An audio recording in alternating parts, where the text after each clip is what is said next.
On first down the sideline, he's got a man, Amari Terry. Terry's got a step. Terry brought down inside the 5 by A.J. McCourty. Welcome to Sikkim 365 Radio. They give it to him. He turns, leans, and it's Bad Brad Roberts for another touchdown. Sikkim 365 Radio is presented by IdealMRI.com. High-quality MRIs for $497 or less. IdealMRI.com. Your health is important, so is your budget.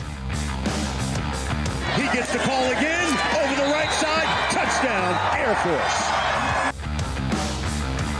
Sikkim 365 Radio is also brought to you by Texas Farm Bureau Insurance, protecting Texans since 1952. Fake to Roberts. He's going to throw to the end zone. He's got a big touchdown. Caleb Rillos, the tight end, with a touchdown for the Falcons. Have you subscribed to our YouTube channel? Search 365 Sports on YouTube. Brought to you by TFNB, your bank for life.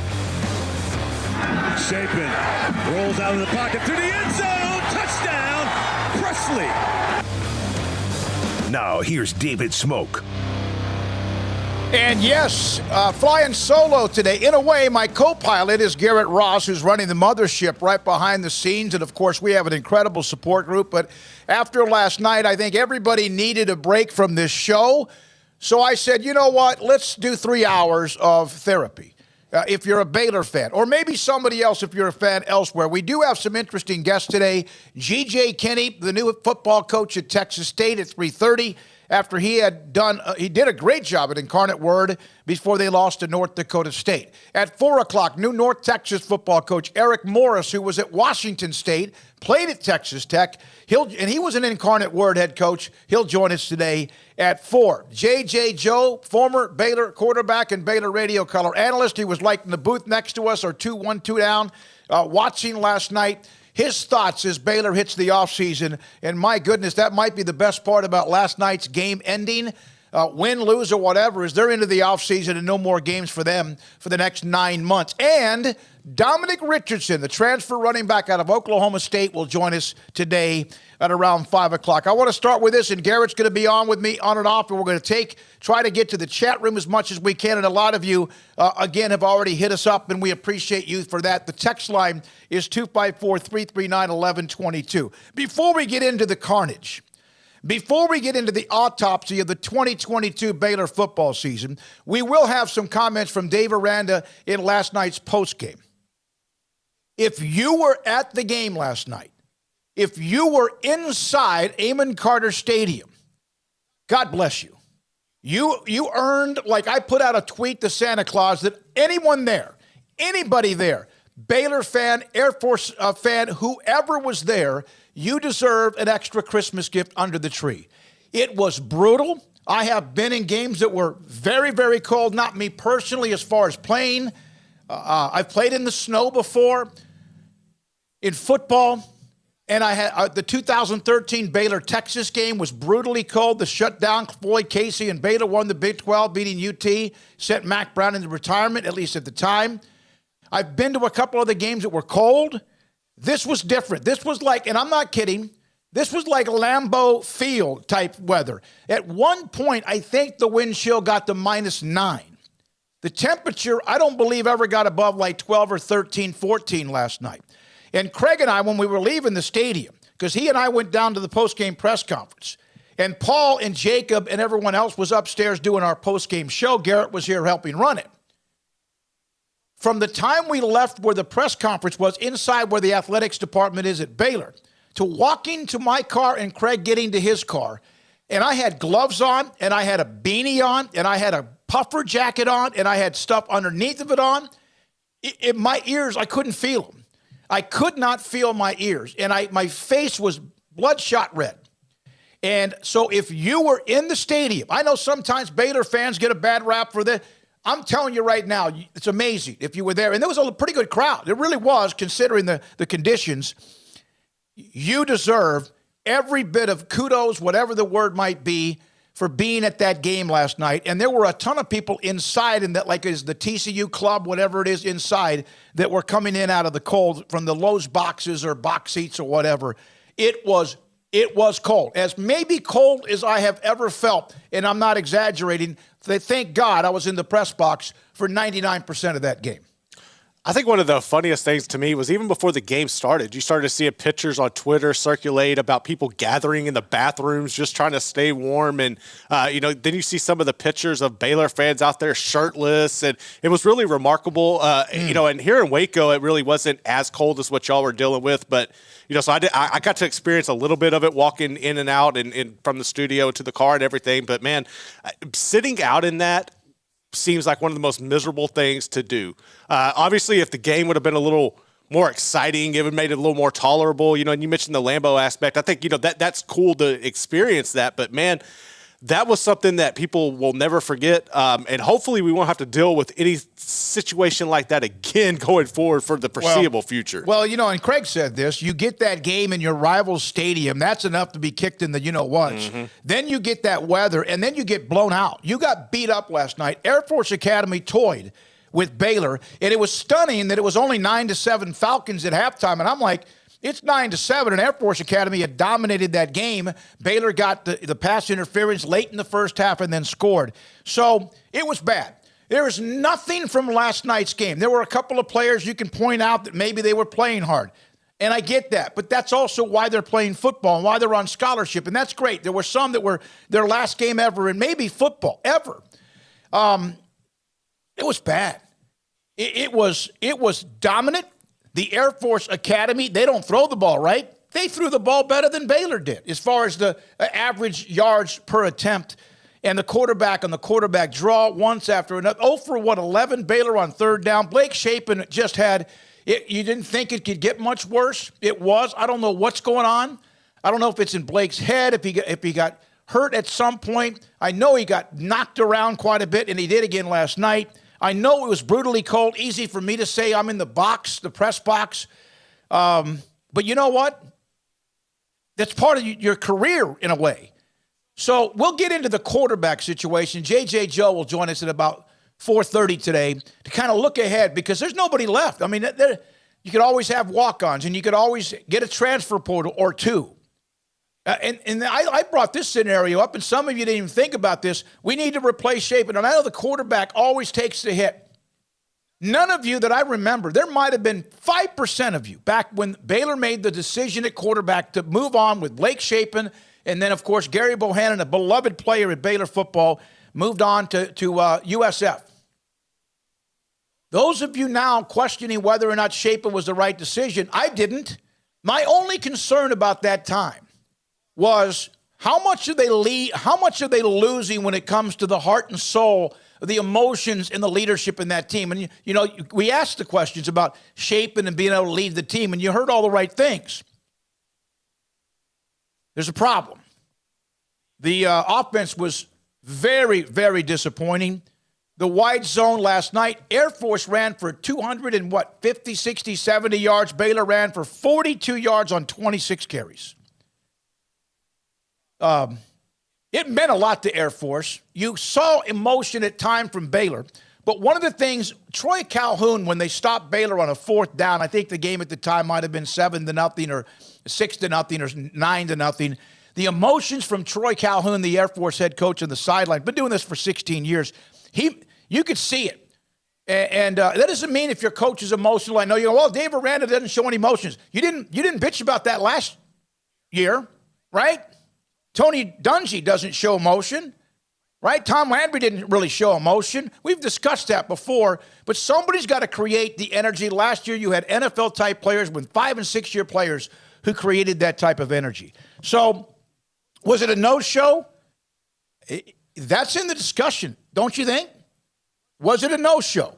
I think that's in the discussion, no matter who was sent home. Knuckleheads, right? You got rules to abide by. How can you have that happen, especially if you still have a career to maybe play another year, 2 or 3 in college, and maybe if you have dreams to the next level? Siaka Ika opted out. Not a surprise. He's going to try to be a part of the NFL. He'll be drafted in the NFL. But some others that appeared, I had a former coach tell me this in a text message. This is not to try to throw everybody under the bus, but what it meant, what he said made sense to me. It appears as if this is a team with about 12 to 15 players that might be entering the transfer. This is not fact. This is an opinion. But based on how they were playing and being pushed around, that it appeared to him that this might be 12 to 15 coaches, 12 to 15 players, the way they were playing, that could be in the portal by the weekend. Now, he's not predicting that. He just felt the way they were playing that some guys had checked out. Maybe they just wanted to get home. Maybe they were sick and tired of being not very good. Maybe they were disappointed in losing and getting blown out by K-State, the devastating loss to TCU, and getting rolled in the fourth quarter by Texas. I think at this point, man, like nobody should feel safe about their position. I think you need to come in and you need to have a clean slate and say everybody's going to have to earn their starting role. You need to see some fight from this team. There was really, and you really hate to see, I don't want to say necessarily a lack of leadership, because I know guys like Dylan Doyle and, they are leaders. I mean, Dylan Doyle personifies what a leader and somebody of high character is.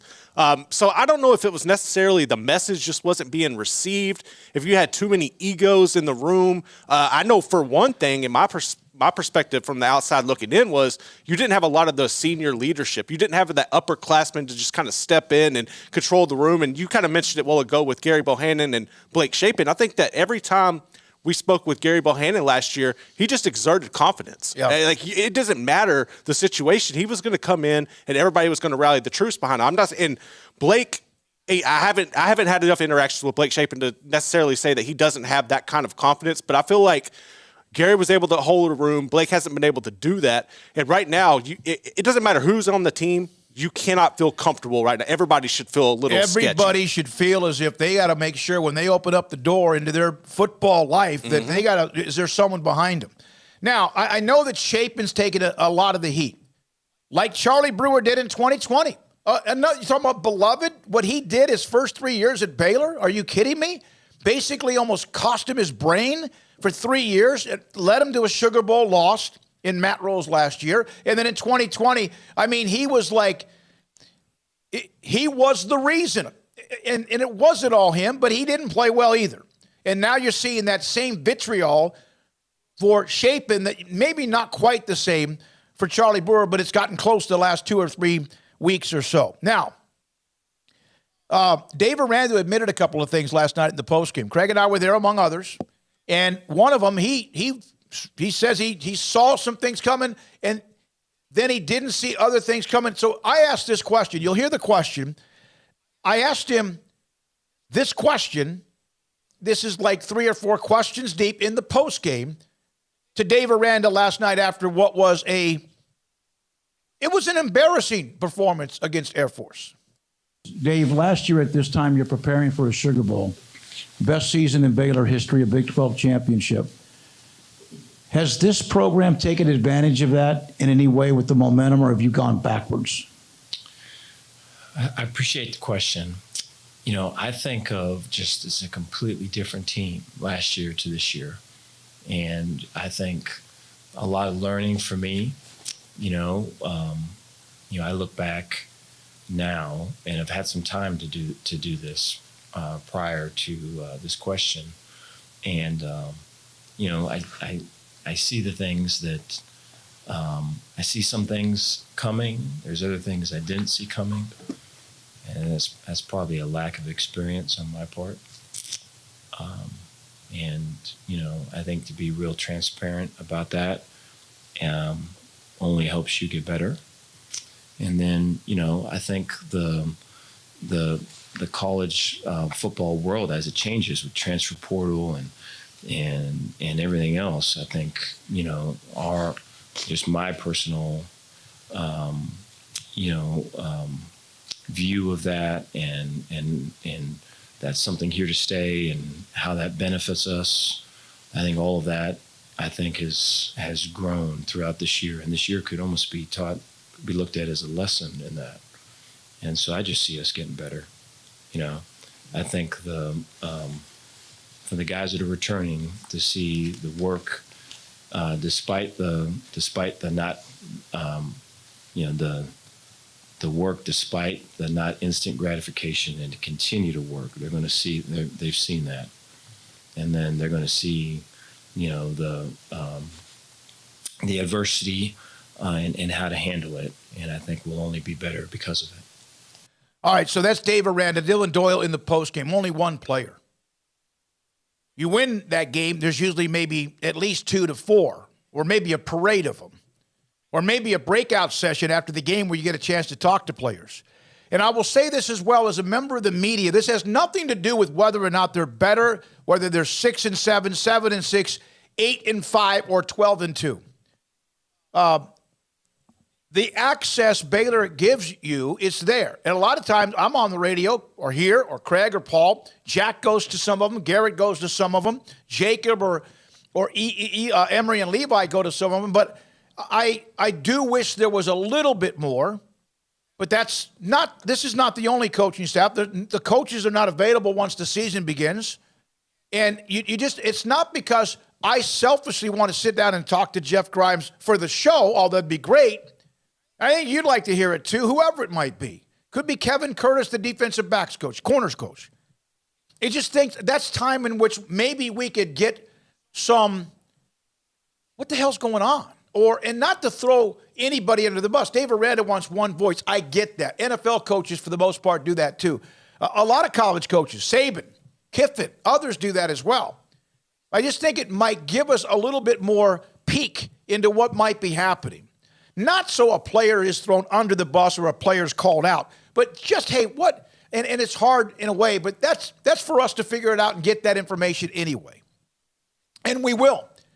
And now that some players' eligibility has ended, we will try to get a few players to try to reflect back on it next week and into the other parts of the early part of 2023. Again, the fans, for even you being there, God bless you. Seriously.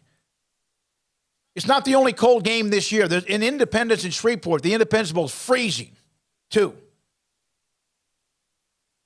Dave Aranda admitting that there's some things that he had he made mistakes in a way in how he saw things. He saw some things happening and others not. I think Baylor has this as well. I could be wrong, and we've discussed this with Mac, and we've kind of discussed this with Dave Aranda. Baylor has NIL. Nobody really knows about it, but they do, and it's not bad. Is it like what Oregon was able to do? No. Is it like what Texas can do? No, but it's never been that way. Is it like what Miami's doing? No, and they don't want it really to be that way. But I had 2 people text me after the game about the NIL after the National Signing Day.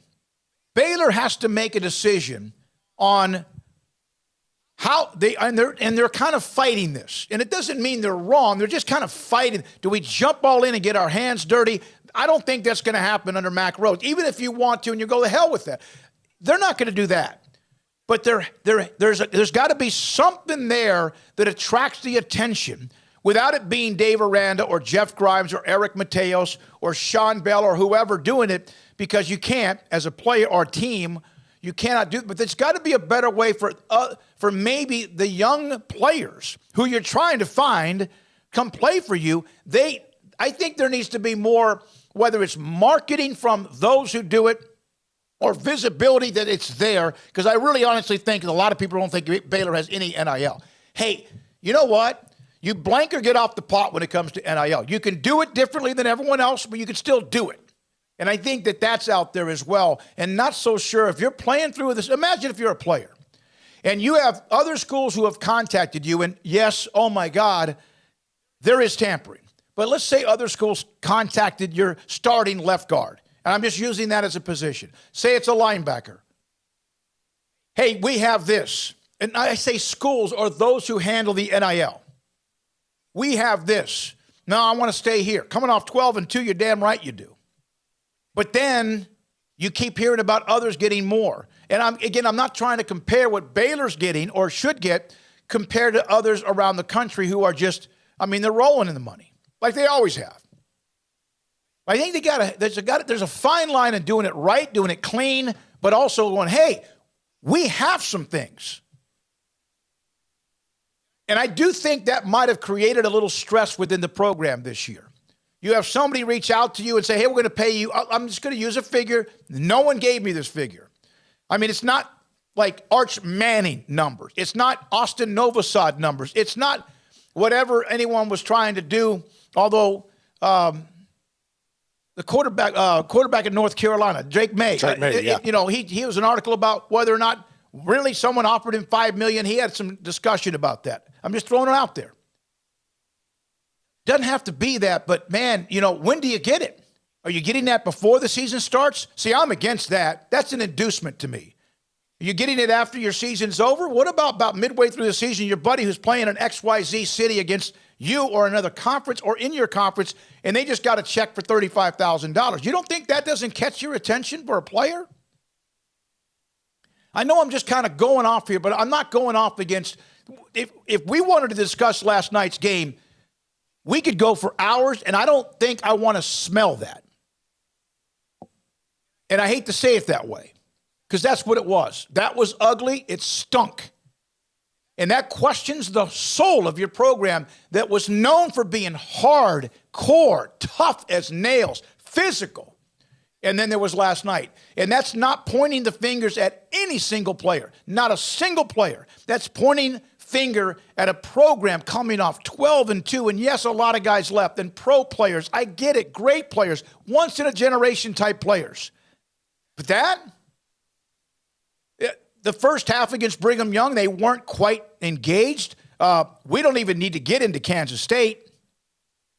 They had to hold on for their dear lives at Iowa State, which was a nice win. And you look back at that. What if one of those games that they won, like in Lubbock or in Ames, my God, what if they wouldn't have won those? Then they're not 6-7. They're 4-8. There are no bowl games. And then after last night, you almost wonder, may have been better. But no, you want to get into a bowl. You want to have a winning season. They don't. They didn't. It's 6-7. You are what your record says you are, as Craig said in a post-game type summary of what happened to Baylor this year. The quarterback situation is like everybody's like on edge with that because of Austin Novosad going to Oregon when he was a one-year commitment to Baylor. They lost him. You know what you do? You find somebody else. Do you find somebody else as good as him? He didn't walk on water. He hadn't taken a snap in college football. I'm not saying you wouldn't want 3 of him, but you don't have any of him. Move on. And that's what Dave Aranda, Jeff Grimes, Sean Bell and company have to find out because they haven't had a quarterback in 2 years. They had a former, Anthony from La Tech. And look who's gone. And by the way, some of them are gone because of playing time because they weren't good enough to play either. Remember the clamoring for Jacob Zeno during Charlie Brewer's horrible 2020 season? The team was awful, 2-7. Remember the clamoring because of what he did in the Big 12 championship game the year before against Oklahoma, and he looked very good. He couldn't even play in front of a guy in Charlie Brewer that was not having a good year at all, who maybe is just like, where is he? And then he goes to UAB. Okay, great. And I like Jacob Zeno. Good-looking young man, smart as hell. Love the family. Haven't really shaking hands with him. Good people. Kyron Drones, man, I like that kid. He's one of those. He looks the part. Talked to his dad many different times. Kevin. Didn't work out. I hope whatever he does at Vautech is really good. I hope Zeno at UAB is really good. Gary Bohannon, hopefully, after he gets healthy again at USF, is really good. I want everyone. I don't have anything against him. Austin Novosad, good luck at Oregon. But man, the backup quarterback is always the most popular player on most teams unless you have Patrick Mahomes or Josh Allen or maybe 5 other quarterbacks in the NFL. Garrett. I mean, yeah, it really is. I think Baylor's situation is really unique because right now, all right, looking at the recruiting aspect of it, you went all in on your 2023 guy and you struck out. Now you're looking at the 2024 classes. You already are missed out on Marcus Davila, the quarterback from Midland Legacy, who just committed to TCU. Maybe you look at the Woodlands and try to get Mabry Motter, get the Siraki brothers who played with him to kind of put in a word there. I know Baylor's been in contact with him. Also, you got the Trey Owens, another 2024 prospect coming out of Cy-Fair. I think that's a good target that Baylor can look at for the future. But right now, man, I don't know if necessarily – you're going to have to bring in probably 2 transfer quarterbacks. I think Blake Shapen needs to be pushed. I think you really need to bring somebody. You know who wants to be pushed? Probably everybody. Blake Shapen. Yeah. I mean, you've got to bring somebody in for that. So I was of the camp of call Hudson Card from the jump. I knew Hudson Card would hit the portal once the season was over because right now you got Quinn Ewers down there and Arch is coming in. You still got Malik Murphy. What's going to happen to him? So I was of the camp of hitting Hudson Card up a long time ago. I still think that Baylor needs to do that. It's just a matter of now you're in a position where you can't just grab one guy. You got to get multiple guys and just kind of hope that it's kind of mending the fence. But then they've put themselves behind the ball here, and it's going to be really difficult to crawl out of this situation. There's no sugarcoating that. No, I agree. And by the way, someone doesn't have a name. Maybe it's LTCM. I'm not sure on the chat room. Drones is at Vautech, not Law Tech. I said Vautech. I said Vautech, Virginia Tech. I mentioned Law Tech as a player at transfer on the Baylor depth chart at quarterback at Anthony. So, man, there's a lot to get to. More from Miranda after the game. More from you. Somebody asked, what is Hudson Card's status? He's a free agent in a way, right? He's out there. I'd take him. A lot of teams would like to take him. But right now, I'm not sure exactly that. I've heard Notre Dame. I've heard name. I don't know. At Oklahoma State. I don't know. Is it Baylor? I don't know. Aranda mentioned last night in the postgame that, yeah, they're still kind of in the midst of wrapping things up. They're not done. They're not done. By the way, speaking of that again, Dominic Richardson, former Oklahoma State running back, will join us today at 5. J.J. Joe on the quarterback room again at 4:30. Plus, we'll hear from G.J. Kinne in 5 minutes, the head coach at Texas State, and Eric Morris, the head coach at North Texas. St. Dominic's Rosary, Hudson Card, maybe heard even TCU, whoever it might be. They're going to get a good quarterback. There's only one of him, and there's only like 5 pretty good ones in the portal. But last night, man, that's one of those. Craig said this in his summary. I listened to it because I got home really, really late and unloaded the car. So when you get up, at least you don't have all that to do. And yeah, it was cold as hell in Waco too. It's one of those that may not, if it doesn't bother you today, then you shouldn't be playing football. If you were in that game last night, played or not, if that doesn't bother you today, then you shouldn't be, you should give up football. Secondly, that doesn't mean it was your fault. Third, it might sting today and tomorrow. In about 8 to 10 or 12 years, believe me, not that I ever played at that level, but there are still games because I just be competitive that I am. There are still some moments in my career as far as sports, which only lasted through senior in high school, and I know that level's not very good, that I still, at times, I don't reflect back on them and I don't let it bother me, but it's like, damn it, are you serious? Like my last game, we got our asses kicked by Hayes Consolidated. Part of it was my fault. I played defensive end against a triple option, and after all of the weeks of what we did to plan for that game, the Rebels, as they were called, the first damn play that they had on offense, I took the wrong person. As a defensive end, guess what happens? Bye. Air Force was good. This is not just because Baylor may have not been there or didn't play well. Air Force forced the issue. They 3 and out, that right there. They get the ball near midfield, go down and score. Again, it was lucky it was 9-7 at halftime. That could have been 16-3 or 16-0. So what does Baylor do now? Dave Aranda and his staff, they still have to hire a defensive coordinator, a defensive backs coach, a special teams coach. They still have some more to do when it comes to the recruiting, the portal, whatever else. And, oh, by the way, who else is leaving? We don't know. There could be more. Paxton, Smokey, I told you about Air Force. I'm going to say this, and I told this to Craig. I said this to daughter Jennifer when I was on my way home. I had written down, I swear to God, I can't take credit for this. I'm an idiot.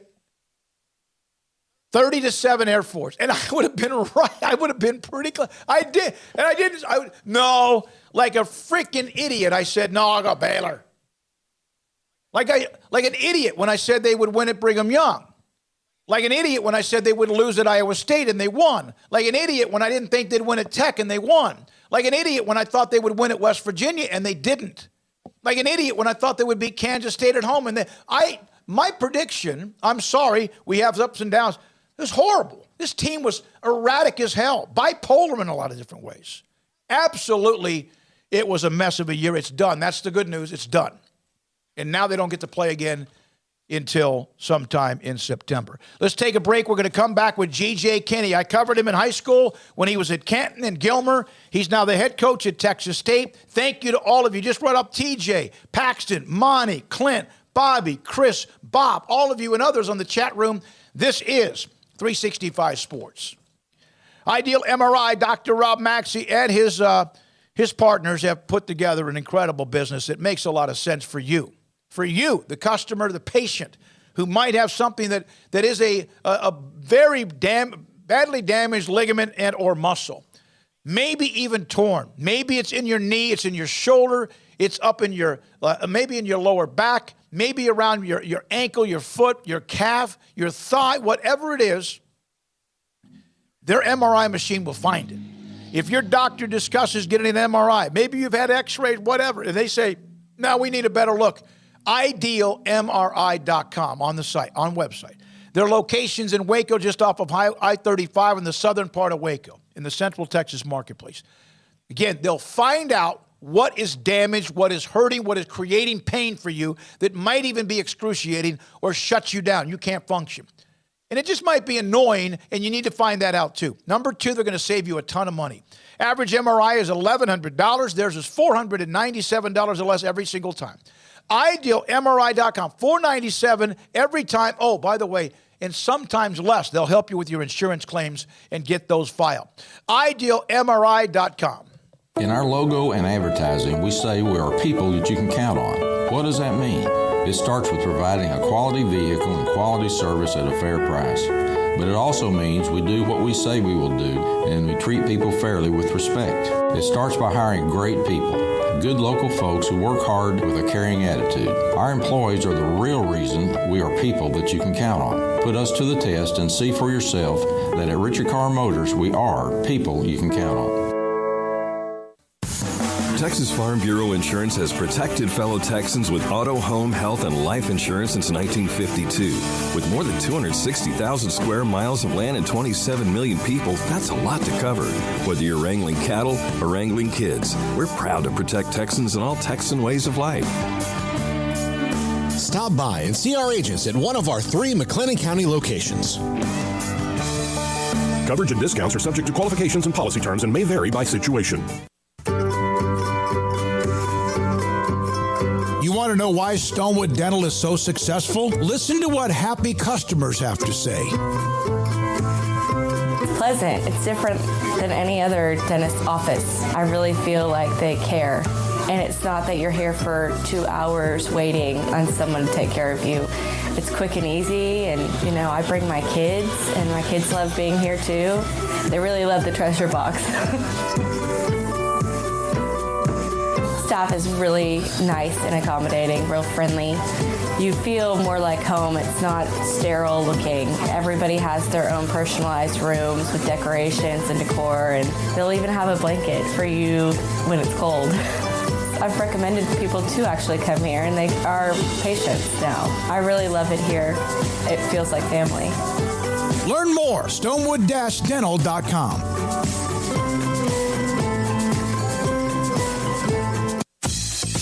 Baylor Scott and White Southwest Sports Medicine and Orthopedics, the team physicians for Baylor Athletics, diagnosing and treating all sports-related injuries, including concussions. These specialists also provide orthopedic services for athletes and non-athletes alike, whether it's knee or shoulder pain, hand or wrist injury, orthopedic spine care, and even an arthritis and total joint clinic. Trust the doctors Baylor Athletics trusts. Baylor Scott and White Southwest Sports Medicine and Orthopedics wants to get you back in the game.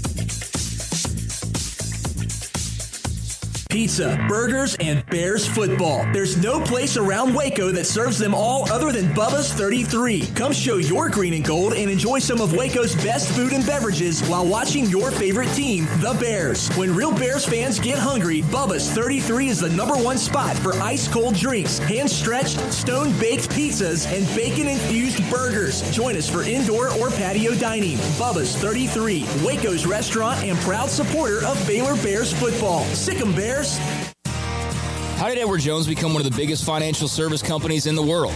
By not acting that way. Financial strategies, one-on-one advice, it's a big difference. And that's why Brad Wilson, your Edward Jones financial advisor, makes sense of investing. Experience the difference for yourself. Brad Wilson, 250 Sharon Drive in Woodway, 254-776-4337. Edward Jones, member SIPC. Three Nations Brewing Company has 16 different beers on draft with a new beer every Friday. It also offers 2 air-conditioned tap rooms, a large indoor beer hall, a second-floor mezzanine offering a great overview of the brewing company and equipment and patio where you can relax under the shade. Plus, you can now experience the new Three Nations Beer Garden Grill on our shaded patio. Grab a cold beer and enjoy a bite from our freshly prepared and delicious menu. Street tacos, quesadillas, freshly cooked burgers and dogs, and veggie burgers too. Nachos and so much more, all prepared and cooked on site. So come visit the award-winning Three Nations Brewing Company on East Vandergrift off I-35 in Carrollton.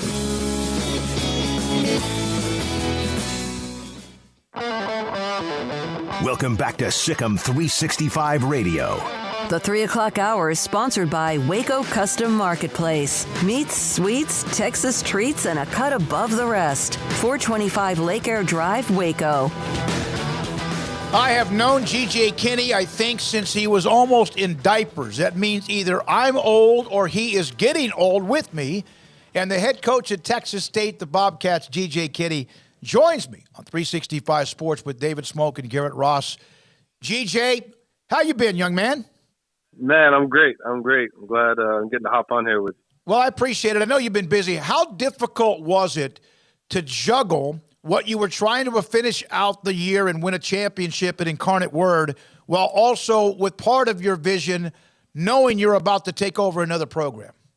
Yeah, it was definitely difficult. But you know, those kids and guys over at UIW, that coaching staff, those players over there, they deserved my full attention. And so I just tried to be where my feet were and, you know, went to practice, watched the film, you know, stayed there as long as I could, and then went over there, you know, in the evening time to Texas State and just started recruiting and putting the staff together. Can you try to, if I was to ask you, okay, I want to see your call list, not the names, but just how many calls you made, maybe Monday, Tuesday, up until whatever you can do before National Signing Day, would it have been just an enormous amount of numbers? Oh, yeah. I mean, we're on the phone, high school coaches and you know, kids and parents and all kinds of good stuff. I think I'm down to 263 text messages I still haven't read, so I'm still going through them. So sorry if I haven't texted you back or called you back. Well, you know, I've been a little busy. By the way, I don't know if you ever responded to mine. No, you did. No, you did. No, I did respond because you said something about the Canton 6158. Yeah, when you had that shootout with Sacramento State, which was just like nuts. I said it reminded me of that incredible game when you were at Canton and beat eventually when you were at Gilmer, but 61-58 at Rose Stadium, one of the most amazing games ever. And you said you kind of thought that too, that game reminded you of when you were playing. It did. After we did an ESPN interview after the game, and that's exactly what I said. It reminded me of a Texas high school football, you know, playoff game, and that was really the game I was referring to. I just knew they wouldn't know who can't deal. All right, so what do you need to do? What is the job at Texas State for you as you now take over this opportunity? Recruit. We got to recruit like crazy. You know, we got to recruit our current players. We got to recruit high school kids. We got to recruit in the portal. That's the name of the game. We got to get some more pieces in this thing for us. I just got done hiring my coaching staff, got everyone hired, so really excited about that, and then we just got to recruit. There was a philosophy, and of course in this day and age, GJ, with the transfer portal, and you've been affected by that at Incarnate Word, as everyone has been, but that it was just a load up on the transfer portal. What is your philosophy juggling high school talent, incoming infusion of youth and talent, and the transfer portal? Yeah, we got to recruit high school kids in Texas. That's got to be the foundation, I believe. Especially, hey, we're Texas State, so we're going to recruit Texas high school kids. That's going to be the foundation. But you also got to, you got to recruit the kids that maybe went somewhere else and want to come back to Texas, or we're in the Big 12 and want to come down to Texas State. So that's kind of the model right now. And obviously we're going to take best available. If there's a kid from Mississippi that's a stud and it can help us and it fits kind of our culture and what we want to do, then we're going to do it. But the foundation is going to be Texas high school football players. So you had this quarterback in Lindsey Scott Jr. Robert Griffin III made a comment about how he is actually, and I think UTSA's Frank Harris could be in this conversation, they're overshadowed because they're not a Power 5 school or whatever. Both of them were elite at what they did. In your opinion, you played at the college level and you played well. You played in the NFL. You were an analyst in the NFL. You've coached now for long enough. How good is Lindsey Scott Jr.? Man, Lindsey is a stud. And I think obviously the talent is there, the arm strength. Obviously he's a dual threat guy. That's kind of what, you look at around the NFL and some of the top guys are game is very similar to Lindsey. So I think he's got a real shot to play in the NFL. And that's what I tell him all the time. It just takes one team to really like him. And, he's been invited to a couple of these college all-star games. So I'm excited to go watch him and kind of compete and kind of what his next chapter looks like.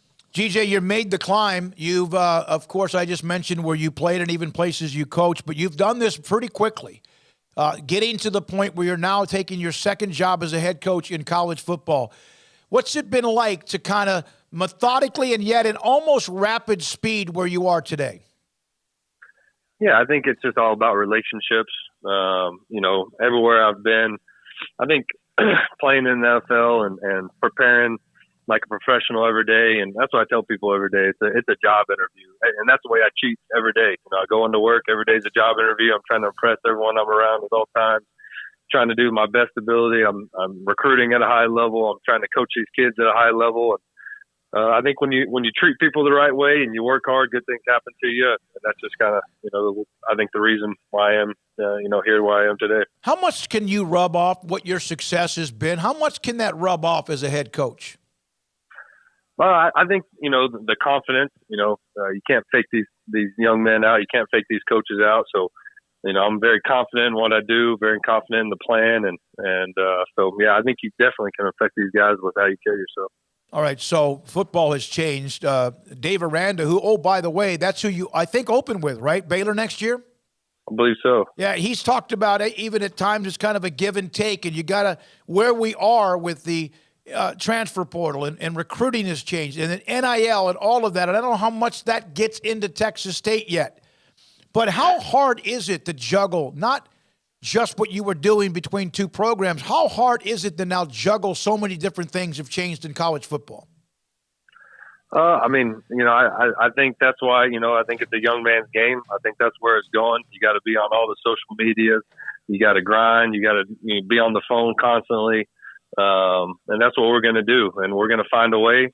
We're going to maximize what we have and figure it out. That, I'm a problem solver and the rest of the coaches are problem solvers. We're going to get what we need to win and get the right recruits in here.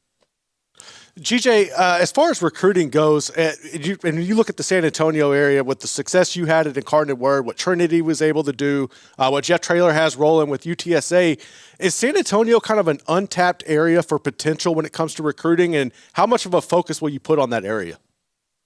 Yeah, San Antonio will be a focus right down the street. Really good coaches, really good players, but I think that there's great talent everywhere.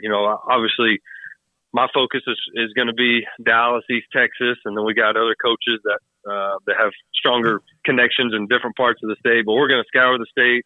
We're going to be recruiting the Texas high school coaches. We got to get them on campus, kind of show them what we're all about. So I'm just excited to get out there and start recruiting, to be honest with you. You know, we've got to do it a little bit, but the product we have at Texas State and what we're able to offer these young men is tremendous in my opinion. So I'm just excited to go and represent Texas State. You're not quite central Texas, but you're pretty close to it. If you took a map of Texas, you know, you could say it's either Austin, Waco, or whatever, but it's right there, pretty close to that. How much is it that you can go basically 2.5 to 3 hours, a little bit longer to get to Northeast Texas, but really about 2.5 to 3 hours to find football players everywhere you look? Yeah, I think, you know, when Chad Morris took the job at SMU, talking about a tank of gas is all we need for recruiting. And that's really the case. Maybe 2 tanks of gas for us. That's about it. So, you know, we're going to recruit that area. We're going to recruit the whole state. And, you know, we don't need to go very far. I know that. Do you were a part of the list for the Eddie Robinson Coach of the Year award for what you did this season. How much did that mean to you to be even a part of that conversation? I think I beat Dion by like a couple points, so that was pretty cool. But yeah, you know, it's just a credit to the coaching staff and the players we got, and you know, that was awesome. And I'm not even sure who won, but just to be mentioned with those guys and all that was you know, definitely my first year doing it was pretty cool. GJ Kinne, again, the head coach at Texas State, with us on 365 Sports, and I know you got to go make some more calls. So what is the National Signing Day is over? What can you or can you not do right now when it comes to reaching out to players? We're still recruiting. You can talk to them on the phone and all that. It's just dead. They can't come to campus, and it opens back up for the portal kids on January 4th. So we'll start having some official visits then, but we're constantly on the phone, and we'll make a couple more announcements to our recruiting class probably this afternoon. So stay tuned to that. GJ, I know one of the issues surrounding Texas State in the past has been facilities per se. You know, the weight room. I know there was situations where Texas State was having to go to San Marcos High and lift in their weight room. Are there any plans in place right now, or do you see in the foreseeable future where you can get facility upgrades to kind of help with recruiting to go on along with that aspect? Yeah, sure. It looks pretty good right now to me, but I think we're about to break ground in April on a brand new kind of end zone complex and weight room and kind of redoing that whole building. So it looks pretty good to me right now anyways, but I don't need a lot. I just go in there and lift weights and do all that. So, but yeah, I'm excited about where this program's headed and the facilities and the, you know, the leadership here with, you know, Dr. Danfus is unbelievable. One of the reasons why I wanted to come to Texas State, and he's going to pour into this program, and we're going to have the best of the best. So I'm really excited about that. Is that one of the challenges, is that maybe somebody doesn't realize what Texas State has when it comes to facilities and letting them know that this is what you actually have? Yeah, I think when we get kids on campus, like this weekend, we had all kinds of kids on campus. I mean, I think they were pretty blown away kind of what we had to offer, and we had a lot of success with commitments on a short notice. And I think the more, you know, we can get these kids on campus, the more we can get their coaches on campus, you know, obviously the better we're going to do. So, like I said, this place is a gold mine. It really is. And so I'm just really excited to be a part of it and leading this deal. And cause I love recruiting. I do. I really do. You know, some people, you know, talk about, the NFL and college, you know, we want to go to the NFL, but I want to stay in college forever because I love impacting young men's life, and I love the recruiting aspect of it. So, GJ, I sent Jeff Traylor, who's been on this show, who's done an incredible job everywhere he's been. I sent him a note just a minute ago. I just said, hey, by the way, we've got GJ on. His response is not a surprise. The best. Love that kid. How much of the influence, and how often did you guys, being in the same city, even have a chance to cross paths or talk? I think just interviews, to be honest with you. I went to his house one time, I believe, in the summer, but I talked to him last night or 2 nights ago for about 30 minutes. And, you know, I talk to him when I can. And you know, I'm always bouncing ideas off of him. And when I was building my staff, talking to him about that, and I'm constantly talking to him.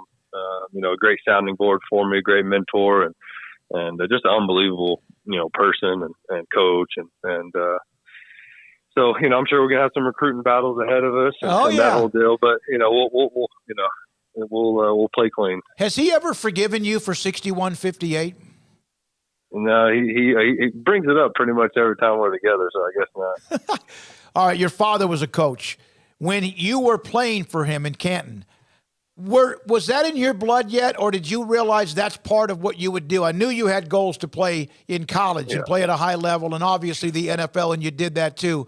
Was that in your blood even then? Yeah, I think so. I always knew I wanted to coach. Obviously, I wanted to play in the NFL and play longer than I did. I wanted to, be one of the greats, but, it didn't work out. But I knew I wanted to get into coaching and shoot. My dad's one of the best, if not best coaches I've ever been around. The way he gets his team to play hard and he's a winner. He's always going to win wherever he goes. So, it's someone I model my game after. So he's definitely one of the greats, and I definitely knew I wanted to get into this deal once I got done playing.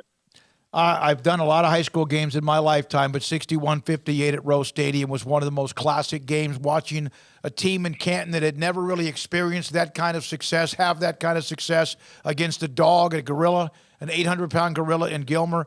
I'll always remember that I was at that stadium and doing that game. GJ, I watched you thrown from the time you were at Canton, Gilmer, and obviously at Tulsa as well. Very proud of you. Incredibly proud of you, and thank you for your time. I know it's been a whirlwind. Get back on the phone, whatever you can do. Go do something good, and I'll probably hope to talk to you next September before you play Baylor and get you on the show again. Yeah, let's do it. Let's do it. I always got time for you, and always appreciate you and your support. And I always remember, going to Smoky.com and seeing if I won Player of the Year or whatever, all that kind of good stuff. So I really appreciate you and everything you've done. Thank you, buddy. Appreciate it. G.J. Kinne, head football coach at Texas State, the Bobcats. He's been at SMU as a graduate assistant. He was at UCF. He was at Hawaii, analyst for the Eagles as well, and for Arkansas, and now head coach at Incarnate Word. Took them, I think, to the semifinals before they lost to North Dakota State. And then now the job, and did a really good job of juggling what he was doing at Incarnate Word and almost taking, in fact, they took North Dakota State to the wire up there, which we know what that's like. Not many people do. And now taking over at Texas State in San Marcos, Texas, just south of Austin. All right, when we come back, maybe another note or two.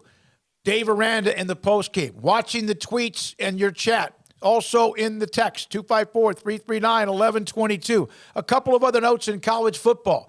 We'll have Eric Morris of North Texas at 4, J.J. Joe, Baylor quarterback, Baylor Radio at 4:30, and Dominic Richardson, Oklahoma State transfer running back going to Baylor. He'll join us today just after 5.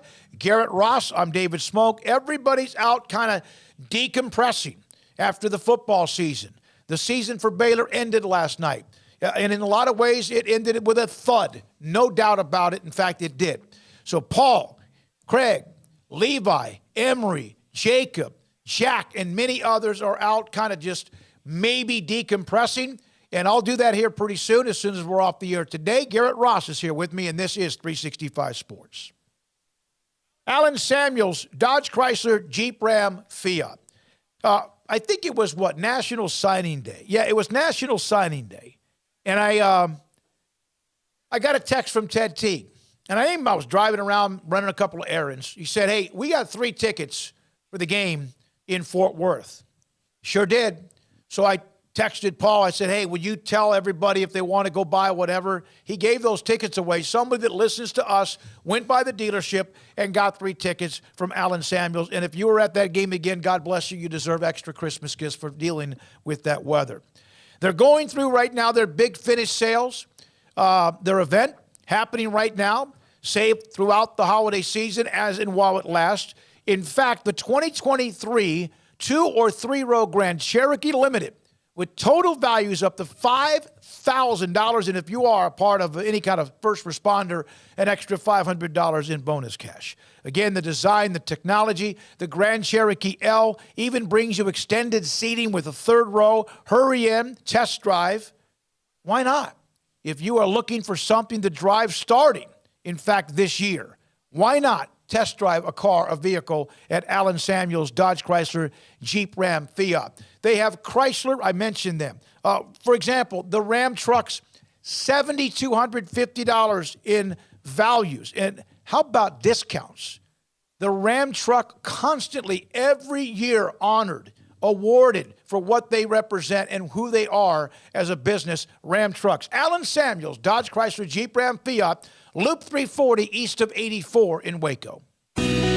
Let Camille Johnson Realtors guide you seamlessly through the process of buying your dream home or selling your current one. Commercial, farm and ranch, or residential, Camille Johnson Realtors can smoothly and successfully lead you through any transaction. With a team of 28 experienced agents who are excited about serving you, Camille Johnson Realtors services the entire greater Waco area. If you're in the market to buy or sell, contact Camille Johnson Realtors, 104 Midway Center in Woodway, or find them online at www.camillejohnson.com. Camille Johnson Realtors, elegant, charming, warm. Welcome home. At Ideal MRI, we feel blessed to be a part of the Waco community. We're a small family business right here in Central Texas, and our goal is to bring down the cost of healthcare while maintaining high quality. At times like this, the cost of healthcare has never been more important, and unfortunately, significant illnesses and injuries still occur. That's why Ideal MRI is open and here to serve you through the difficult time. We offer premium MRIs just like a hospital with state-of-the-art technology and specialists, but you'll pay less. Sometimes thousands of dollars less, whether you're using insurance or not. At Ideal MRI, we accept most insurance and there are no hidden costs, even offering financing if that's needed. Everything included in the price, and you'll not get something as a surprise in the mail later on. If you need an MRI, ask your doctor about Ideal MRI. They'll know. You can schedule an appointment safely from home online in minutes at idealmri.com or give us a call, 833-IDEAL-MRI, idealmri.com. Howdy, Chet Garner here, professional guide, searching for bears in the wild. But not just any bears, oh no, a particular kind. With hundreds of thousands roaming freely in the wild, yet still hard to spot unless you know the signs. There they are, Baylor bears. If you're a bear enthusiast or even a bear yourself, join me and let's find some bears in the wild. Join the expedition at baylor.edu/alumni. Waco Custom Marketplace is your home for holiday favorites for parties or time with the family, with various specials available while supplies last in store or ordering by phone, including 8 to 10 pound half spiral hams at $4.15 a pound, 12-pound pit hams at $4.35 a pound, 8 to 22-pound bone-in hams for $3.40 a pound, 14 to 16-pound whole raw turkeys at $2.85 a pound, and $4.80 a pound for 9 to 12-pound whole smoked turkeys, 6 to 8-pound mini pit hams for $5.99 a pound. Limit 4 of each item per customer. Call in advance to ensure availability or drop by Waco Custom Marketplace, 425 Lake Air Drive in Waco. Waco Custom Marketplace, your full-service butcher shop for customized orders or cuts of your favorite steaks or beef tenderloin or specially ordered prime rib roast. WacoCustomMarketplace.com.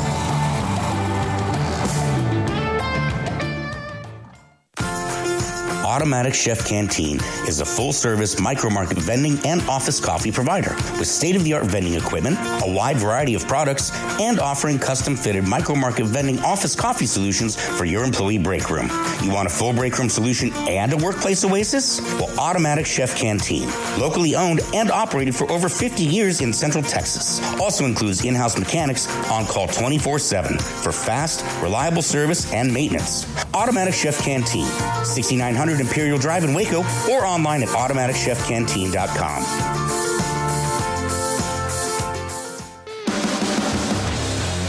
This is Sikkim 365 Radio. Text us at 254-339-1122.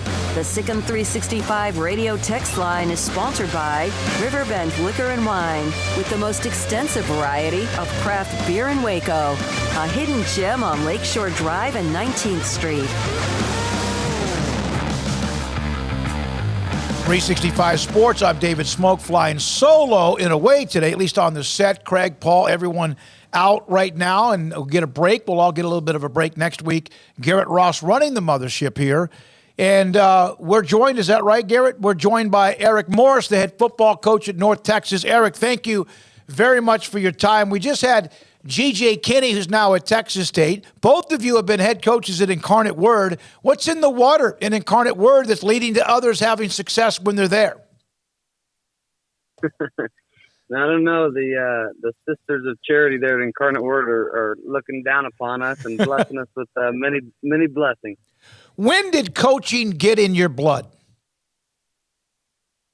I think probably when I was 5 years old, and my father was a longtime head basketball coach at Shallow Texas is where I am right now in Shallow, and although it feels like Pullman, Washington outside with this cold front, it's always good to be back in Shallow. But yeah, just being around the game, I've been super competitive my whole entire life, and I was the kid in a little town of Shallow where every day from elementary school on, I'd walk across the street and go to my dad's practices. And so grew up with the ball in my hand, whether it's basketball, football, baseball, I did it all. And I love the competitive nature of it. Love winning, love competing. And so coaching was always in my blood. I knew my dad worked too hard, too many hours, and put too much time in to make the amount of money he did. So I knew I probably wanted to go in a different direction and try to make a little money if I was going to spend that much time away from my family. Again, Eric Morris, the new head football coach at North Texas. We really covered North Texas quite a bit. We had the Davis, the linebacker. Phil Bennett was a weekly analyst for us the year he was out of coaching for a couple of years. And a lot of others on that staff I know that were there. They get to a bowl game. There's the coaching change because they feel like there's more. What is the definition, in your opinion, of what North Texas can do that can be more? I think they can go all the way to the top. And I think, starting with the leadership from the president on down, I think that they've really committed to football, and they've shown it by, giving North Texas the resources to compete at the highest level. And then, I think that they really took it serious and wanted to get into one of the premier conferences in the group of five. And so, you see what they're building there, new stadium, new indoor, and then, going into the American Conference right now, that it's important to them. And they're in a fertile area right there that produces some of the top high school football talent in the nation. And so it'll be, I think tough in this day and age as far as, the new landscape of college football where, you got the portal and you got the NIL. And so we're going to have to do a great job of putting together a great staff and then, keeping some of that talent right there in the DFW area. And it's not broken right now, like you said. I mean, this is a team that's been to bowl games. I think Seth Luttrell did a fantastic job of taking it, to a new level, and they're used to winning. But then, I think they're kind of sitting on a plateau right now. And if we can bust out of this thing and continue the trajectory up and go compete for championships and win some of these American championships in the near future.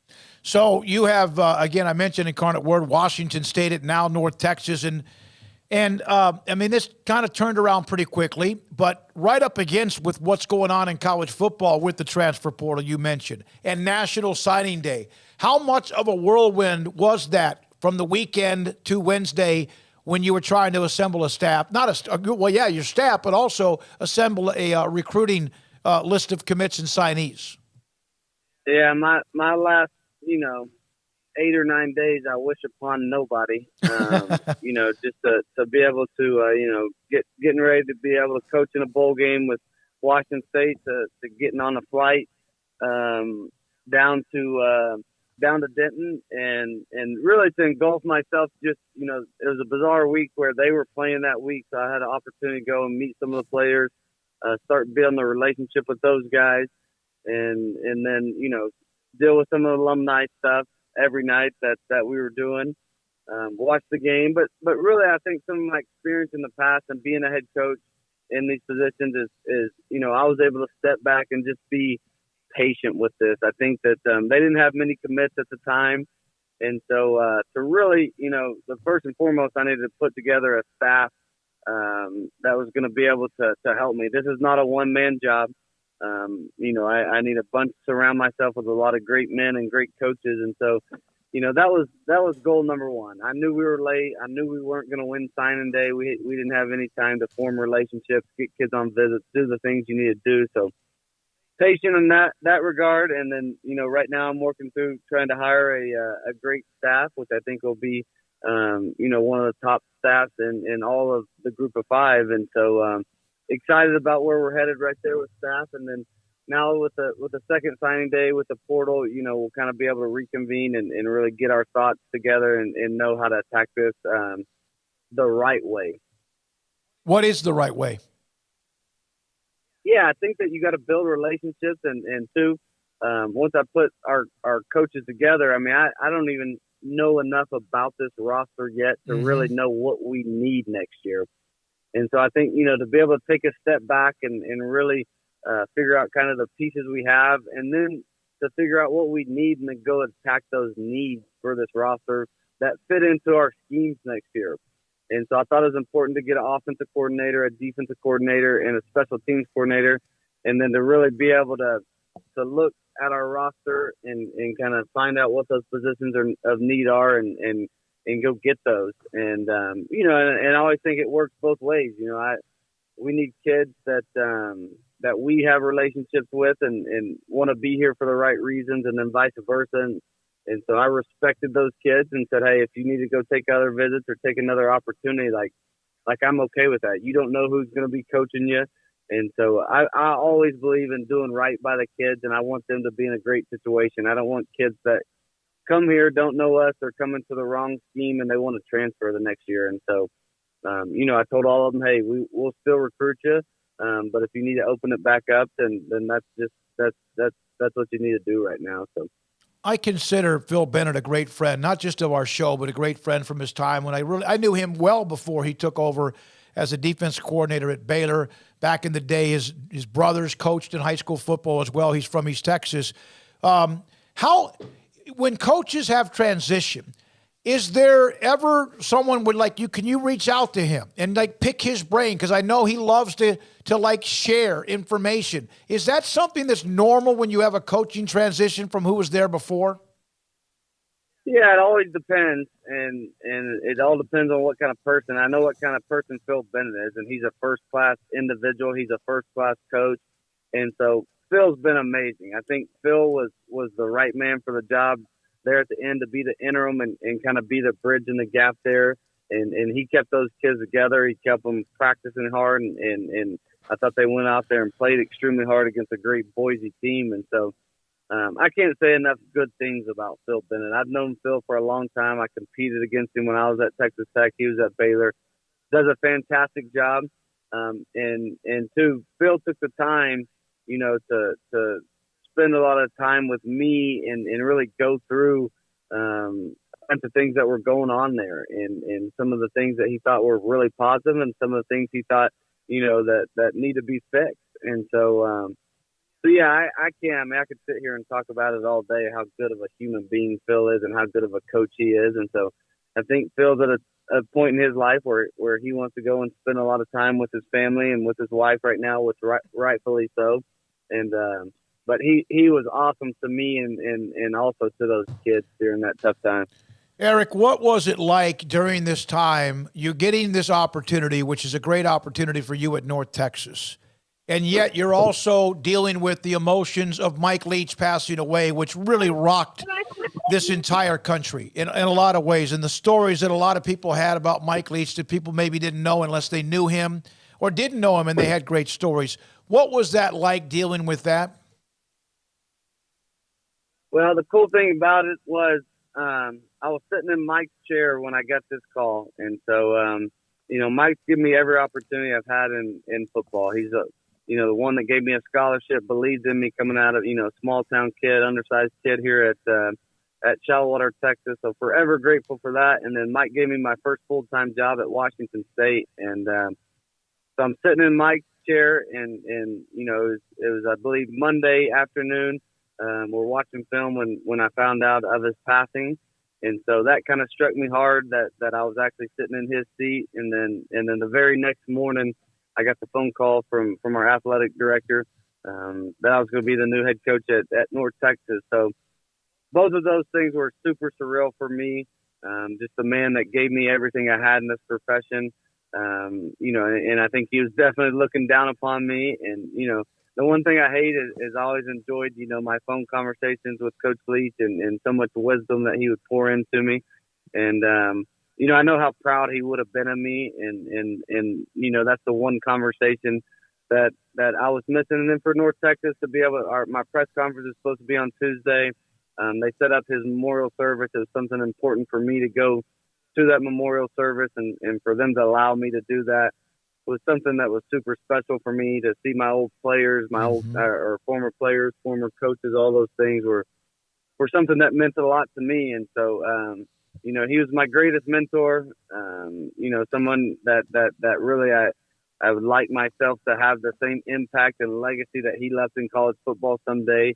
And so, just super proud that I could call him not only, you know, my mentor, but my friend. And it was definitely an emotional week on a bunch of different levels. Well, you said you were sitting in his seat. Was that the seat he had at Washington State? Yeah.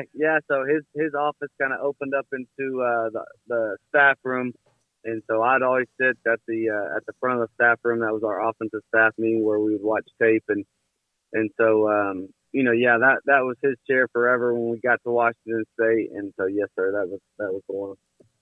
Eric, you've mentioned a couple of times here about your staff and putting it together. What's it been like to watch a guy like Sean Brophy develop from your quarterback at Incarnate Word to now somebody you rely on, and just to watch his path open up in coaching as well?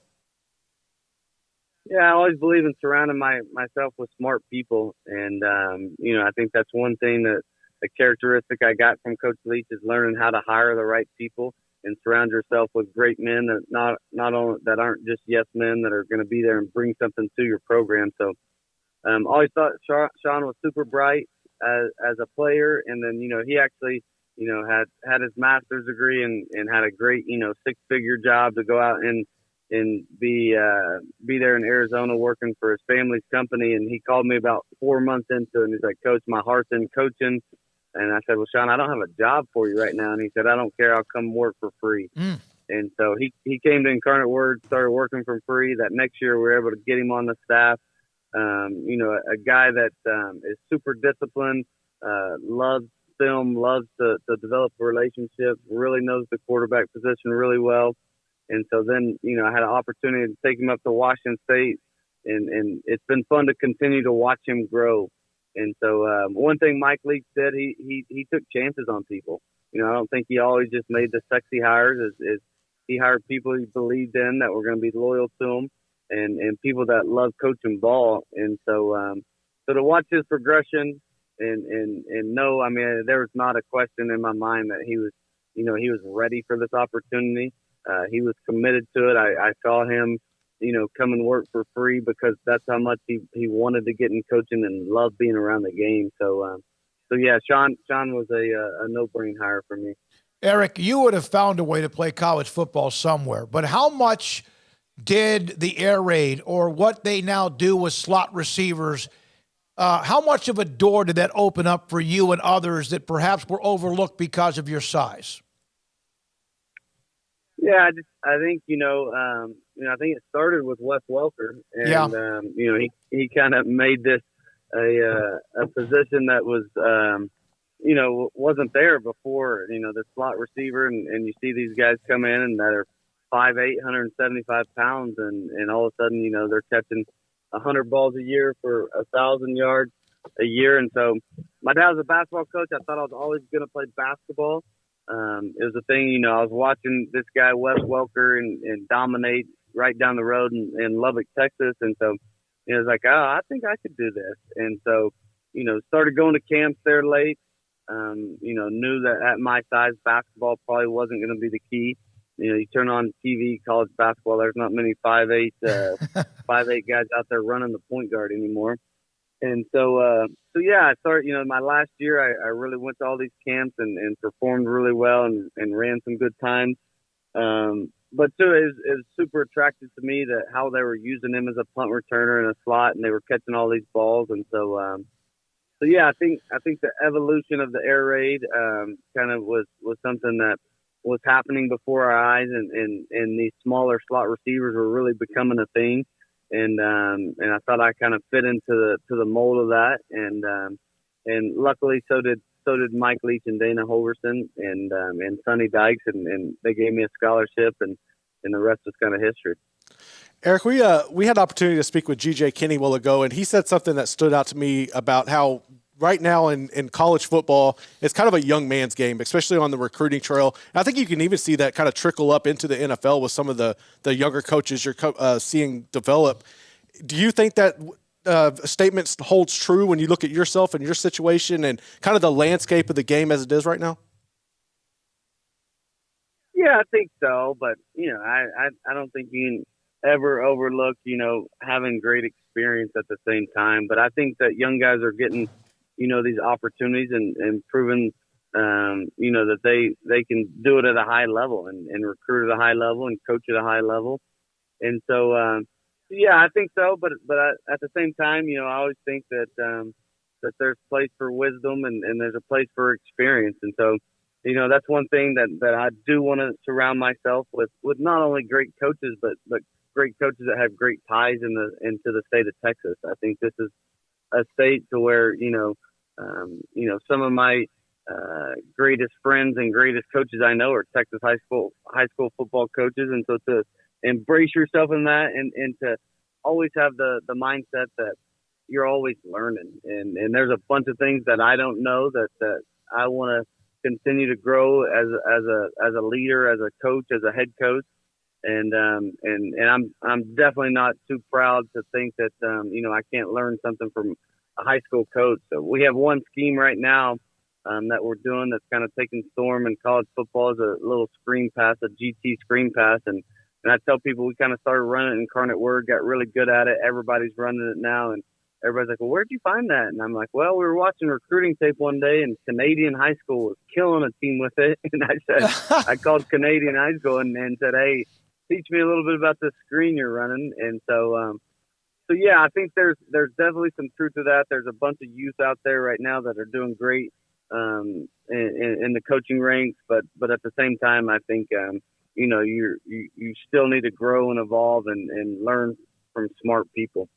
Eric, I know you're trying to spend some time with family, and we appreciate you doing that. Taylor Bryan, somebody that I got to know really well when he was at Baylor. He does an incredible job with media relations. Obviously, Jared Mosley, we had him on when he was introduced as the AD. He was down in Waco running the Texas Sports Hall of Fame. We wish you the best of luck. Enjoy whatever you can, the holidays, and also building your staff and also putting together talent for your program. Hope to talk to you again down the road, but have a great Christmas. Merry Christmas, sir.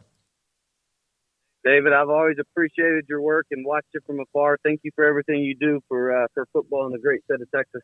Thank you, man. That means a lot. Eric Morris, some of you on the chat room, a couple of you on the chat room, and I was going to read these to Eric, but man, one of them said he owned the sidelines.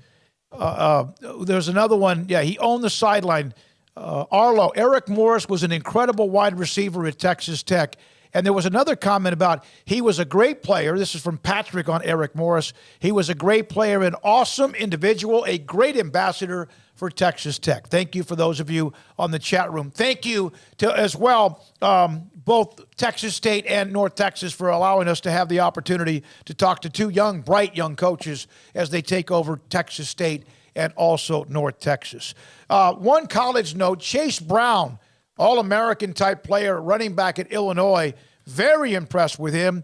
He is turning pro. He's leaving Illinois after a great run. He is now turning pro. He was the first running back in program history to be named a finalist for the Doak Walker Award. Now, I want you to think about the history of Illinois and running backs. There's a bunch. There've been some. But so that he's a heck of a player. He's dual. I say he could do it, dual threat in a way. Obviously a running back, but also someone very, very good in catching the ball out of the backfield. Also, late yesterday evening, Desmond Ricks, a cornerback, yet another highly coveted player, made the decision to sign with Alabama. He was a class of 2024, reclassified to 2023, the number 17th ranked player in the ESPN Top 300 and the second best cornerback according to rivals in the country. They outdid they were able to get his signature. LSU and Florida very much in the mix. He is now Alabama had five-star recruits. I think Texas ended up with 4 and had another run yesterday and throughout the week, and they're not done. No one's done. No one's done, even though National Signing Day was on Wednesday. This is 365 Sports. Don Chumador and Coffee Beans, it's not too late. If you have somebody on your list And a lot of times now people, like you pick one person from however big your family might be. I'm not talking like brothers and sisters or your mother, father. I'm talking about like from if you have a large family, cousins, uncles, etc. But you maybe pick a name. And if, in fact, one of those you pick as a younger person, this isn't going to be for them, but somebody you know that smokes cigars. Don Humidor and Coffee Beans in the Town West Shopping Center off Valley Mills in Waco is where you can go and get a great gift. Carol, Ashley, and Cheyenne, they will help you even if you don't know much about cigars or what people may like or maybe even the brands. But they have the great brands like you have Nike or Adidas or whatever when it comes to shoes and running, like athletic shoes. They have those brands of cigars. The 1964 Padron, the 2021 Cigar of the Year in the world, they have that. They have Macanudo. They have Romeo and Julieta. They have Arturo Fuente, Rocky Patel. They have every brand you would ever want. And I say that like they throw away 1,000 brands. They have the elite brands of cigars that you would want inside their 48-foot walk-in humidor. They have CBD product, including Vita Dreams. It's a gummy. You take it at night. It could be 30 minutes or an hour before you're about to go to sleep. And let's say you do have issues at times with tossing and turning. It might be something really big on your mind, and you can't avoid tossing and turning because a big, huge meeting the next day or something you're involved with, and you just Vita Dreams can help you get better rest quicker instead of tossing and turning and save 30, 45 minutes to an hour of sleep time. So when the alarm goes off, you're like, oh, I did get some pretty good rest. Don Humidor and Coffee Beans in the Town West Shopping Center off Valley Mills in Waco. TFNB Your Bank for Life is the official local bank of Baylor Athletics. Find out why more Central Texas are making TFNB their bank for life. Sign up for our Edge checking and savings accounts to earn interest or cash back. With 5 convenient locations and an award-winning mobile app, banking has never been easier. TFNB, your bank for life. Member FDIC. Did you know Waco Regional Tennis and Fitness on Lakeshore Drive in Waco is open to the public? Next time you're in town for a Baylor athletic event or you're in town for tourism, take advantage of their day passes for $10 a piece or the weekend for $30. Waco Regional Tennis and Fitness offers 40 group exercise classes, including indoor cycling and yoga, boot camp, and bar. New free weights, weight machines, TRX rowing machines, stationary bikes, new treadmills, new elliptical machines, and a spacious weight room floor. Personal training with Christy London, Randall Corley, and Alec Botch, where you will be encouraged to grow. Sauna, whirlpool, tanning bed, kids club, 16 tennis courts, and 8 pickleball courts, and youth and adult tennis and pickleball lessons available. Waco's premier experience where you can help your mind, body, and soul. Visit wacotennis.com or visit them next to Hawaiian Falls on Lakeshore Drive in Waco. One size fits all. That may be all right for an adjustable belt or cheap sunglasses, but when it comes to your financial needs, no one wants a one-size-fits-all strategy. Cam Heathcott, your Edward Jones financial advisor, knows that his most important goals are yours. That's why we take the time to understand your needs, knowing you. That's how Edward Jones makes sense of investing. Cam Heathcott in Conroe at 936-756-7717. Edward Jones, member SIPC.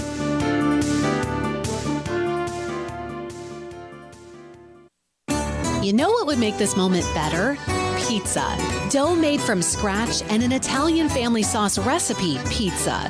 3 fresh signature cheeses making a melty blanket of perfection pizza. Like loads of premium toppings like crispy Old World pepperoni, savory Italian sausage, and fresh sliced veggies pizza. That's Marco's Pizza. Visit marcos.com and make any moment better. And with 4 locations in Waco, Belmead, China Spring, Woodway, and soon to open in Robinson. Marco's. Pizza lovers get it.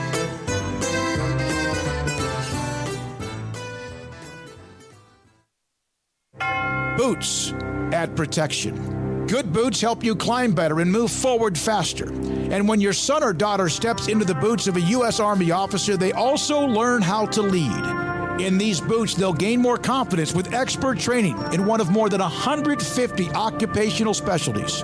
In these boots, they'll stand a little taller and lead a team with diverse backgrounds and areas of expertise to successfully accomplish whatever challenge comes next. In these boots, they'll earn respect with valuable experience from day one that will give them solid footing for success into the future. Highly qualified candidates who earn a spot on our team can receive comprehensive health care coverage, college tuition assistance, and a bonus of up to $40,000. See all the things your son or daughter can achieve in our boots at GoArmy.com. U.S. Army Waco Recruiting Company, 254-598-8131 or 254-776-1543.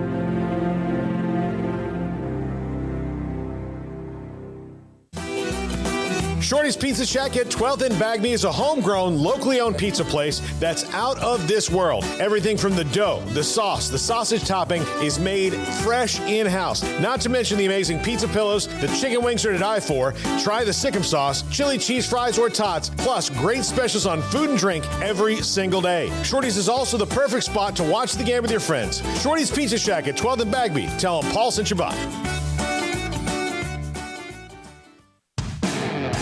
Welcome back to Sikkim 365 Radio.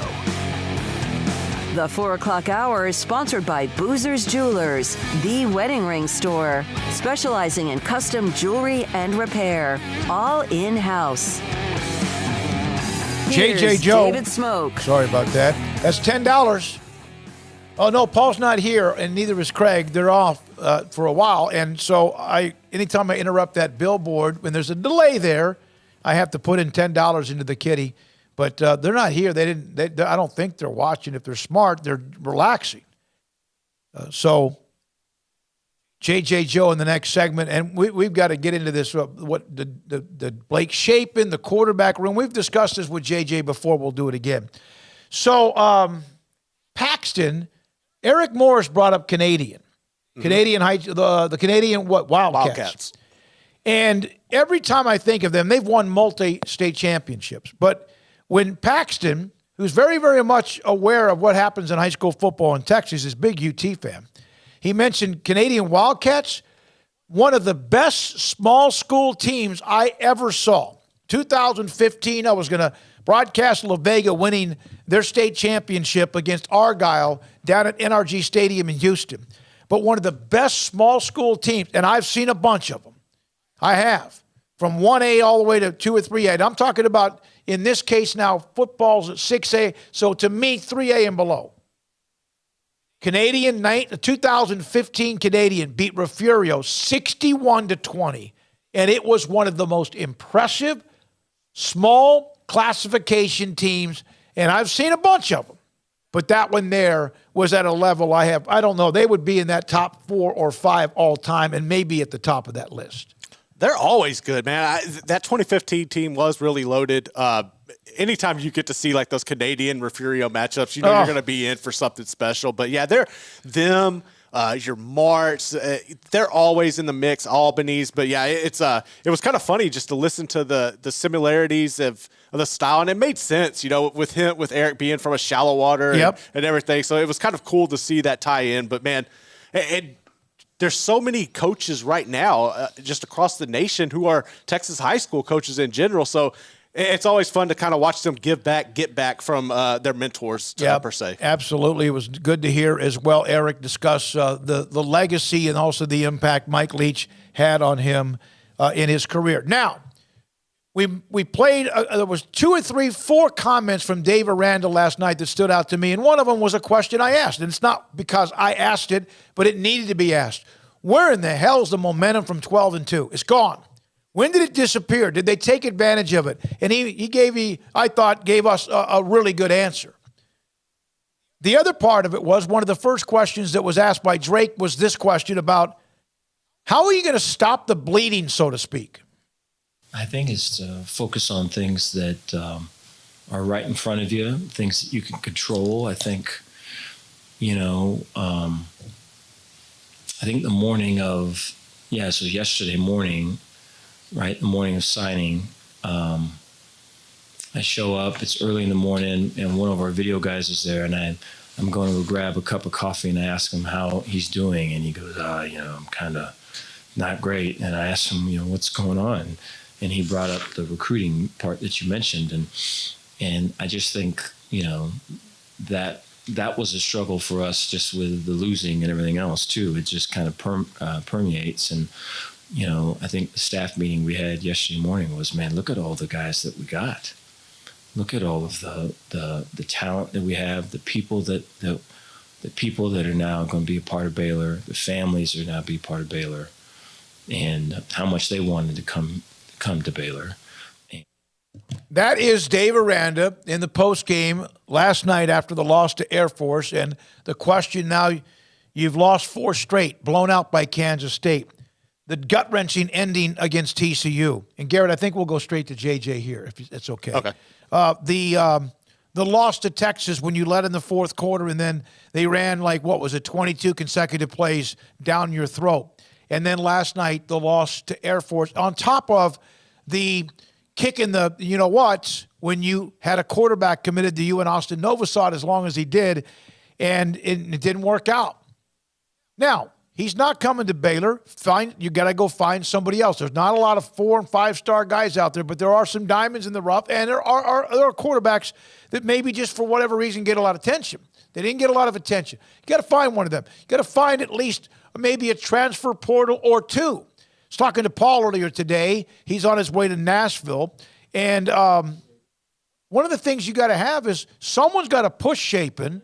He needs that. He probably would want that. And hell, Baylor needs that. And the fan base, if you go trot the same guy out there right now that's kind of like blasé the way people feel or angry, then that could be an issue. J.J. Joe played the position. It's hard to play quarterback in college or at any level. Baylor radio as well. Saw him a couple of booths down from us last night at Amon Carter Stadium. JJ, thank you. Merry Christmas, by the way. And we appreciate you giving us time. I know that everyone's trying to get away and enjoy if they can. Would that be considered in some ways? You played the game, I did not. Was that in any way, shape, or form close to a no-show last night? Oh, wow. I mean, yeah, it was really, really close. And, thanks for having me on, guys. It was disappointing. You were hoping that, Coach Aranda could get his crew up one more time so they could, excuse me, go into the offseason, kind of on a high note. But overall, it was all systems failure again. They did well. They kind of stayed in the game for a little bit. But nevertheless, once the pressure was applied a little bit, we just couldn't respond. And that's kind of been the case all year long. I know the weather conditions were horrible. You've played in some bad weather conditions. I get that. But what did you see from Blake Shapen, in your opinion, and why has he digressed as much as he has? It's interesting. I'm not sure. It's just a continuation. I mean, it wasn't like I felt I was going to see anything significantly different 20 days later, right? We saw him at the end of November in the offense. And then pretty much we saw the same offense the other night. So it wasn't like you're going to see a lot different. You hope to see maybe a good game, right? But you weren't going to have everything, kind of cleaned up. So I think last night was just a continuation. It was one where Blake did not play a clean game, but it really was, if you think about it, it's not an excuse for Blake. I mean, the offense as a whole played really uneven, uninspired football. And I can't explain it to you. Now, those conditions were bad. I've been in bad conditions, but they weren't so bad that you go, 0 for 11 on third down. You're a little bit listless. That's just a team that really, or an offense that really just kind of wasn't all the way there. JJ, there's no question that Baylor last year, and I know people leave, and some of them were generational type talent, but they had an identity. They were going to pound you in the mouth with a football. They're going to beat you up and twist you around like a pretzel defensively. Special teams was pretty good, reliable, and then they could throw the ball with the play action or whatever. Did we see really any of that ever consistently this year? No, we did at times. At times we ran the ball well. I mean, we ran it well in spurts, and it was kind of interesting because I think we had the running backs that we started the season with, Tay and Quaylen were the starters. And then of course Richard Reese came on as the runner, and Squirrel finally got healthy. And the run game was different than last year. Last year, you had a physical guy in Abram, you had a speed guy in Treston, and, you had a quarterback that could run a little bit more as well, although Gary didn't run as much as we think he did. And this year, it seemed like at times, I think that Coach Grimes got a little confused a little bit about who he wanted to be. And I can't explain why. I couldn't explain why. Maybe it was just the lack of success or consistency from the running game. But, and maybe it was the toy of Blake and he felt like, hey, I could drop back and pure drop back more. But in essence, I think we lost our way a little bit sometimes. And then, eventually we kind of got our way back there. But we never turned into that team that was just one that was going to physically dominate you and we're going to try to hit you over the top. You don't just change to change, but, obviously there's a lot of anger, frustration, what went wrong, and Blake Shapen seems to be getting a lot of that like Charlie Brewer did, maybe not quite as much as Charlie did at the end of 2020. What can they do? They can't just go trot him out again. What do they have? How can they find people? There's a transfer portal. This signing day, they lost out on Novosad. They got to go find somebody to push Blake. And don't you think Blake wants to be pushed? Yeah, I mean, he needs to be. I mean, it's one of those things where, overall, I think it's fine for fans to be upset overall. Hey, I'm upset. But I've been on the other end of it, too. I mean, I've been on the other end of it where, we no-showed at a bowl game. We were at, that year we were ranked, number 7 in the country. And we sputtered to an 8-4 finish with a 21-0 loss in a bowl game. And I went from a quarterback who's in high contention in September to one where they're like, oh, it's pretty good, but so I know the other end of it, and I understand the frustration because this team is expected to do much better. So I understand that, but I think big picture, can you try to break Blake back out? Yes, you can. I mean, I know we fans don't want to hear that, but it's all going to depend on, does he improve? I read a post the other day and I responded about people saying, well, he's already 21 years old and we can't expect him to get better. I said, that's idiotic. That's so idiotic. My last snap I was 23. My birthday, I turned 23 in November. I played UT, I think, after that. And I was a better quarterback having played 3 seasons. You can't tell me a 21-year-old young man that has played his first and started his first full season cannot be a quarterback in 8 months later, 9 months later, after having that season of experience. You can't tell me he can't be. That same person who's, maybe a Monday morning quarterback, would have punted on Max Duggan, who was one of those quarterbacks that people felt was done. I know people say, well, everybody brings him back. It's a special case. No, he ain't. He got beat out in the summer. But yet he wins. He's a second in Heisman. So I'm not comparing Charlton and Max. Max is a dual threat guy. But I'm saying a guy can improve. And I know Baylor fans are upset. He went from the penthouse to the outhouse in a short span of 12 months.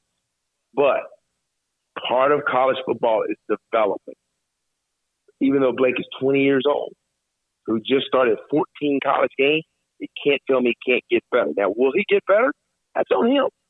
I mean, that's on him. If he doesn't, you're right, Smoak. He shouldn't play more than one game next year. But I refuse to believe that you can't trot him out there if he gets better, along with the receivers happen. But he has to show it. Now, don't get me wrong. He does have to show it.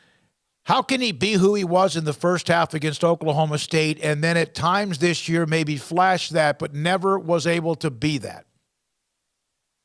Well, the first thing for Blake, besides physical stuff, I think part of it is just like technique and making sure that, you're a quarterback and not a baseball player when you're out there. The next thing, of course, is decision making. The next thing is being comfortable seeing or anticipating coverages and what defenses are going to do to you.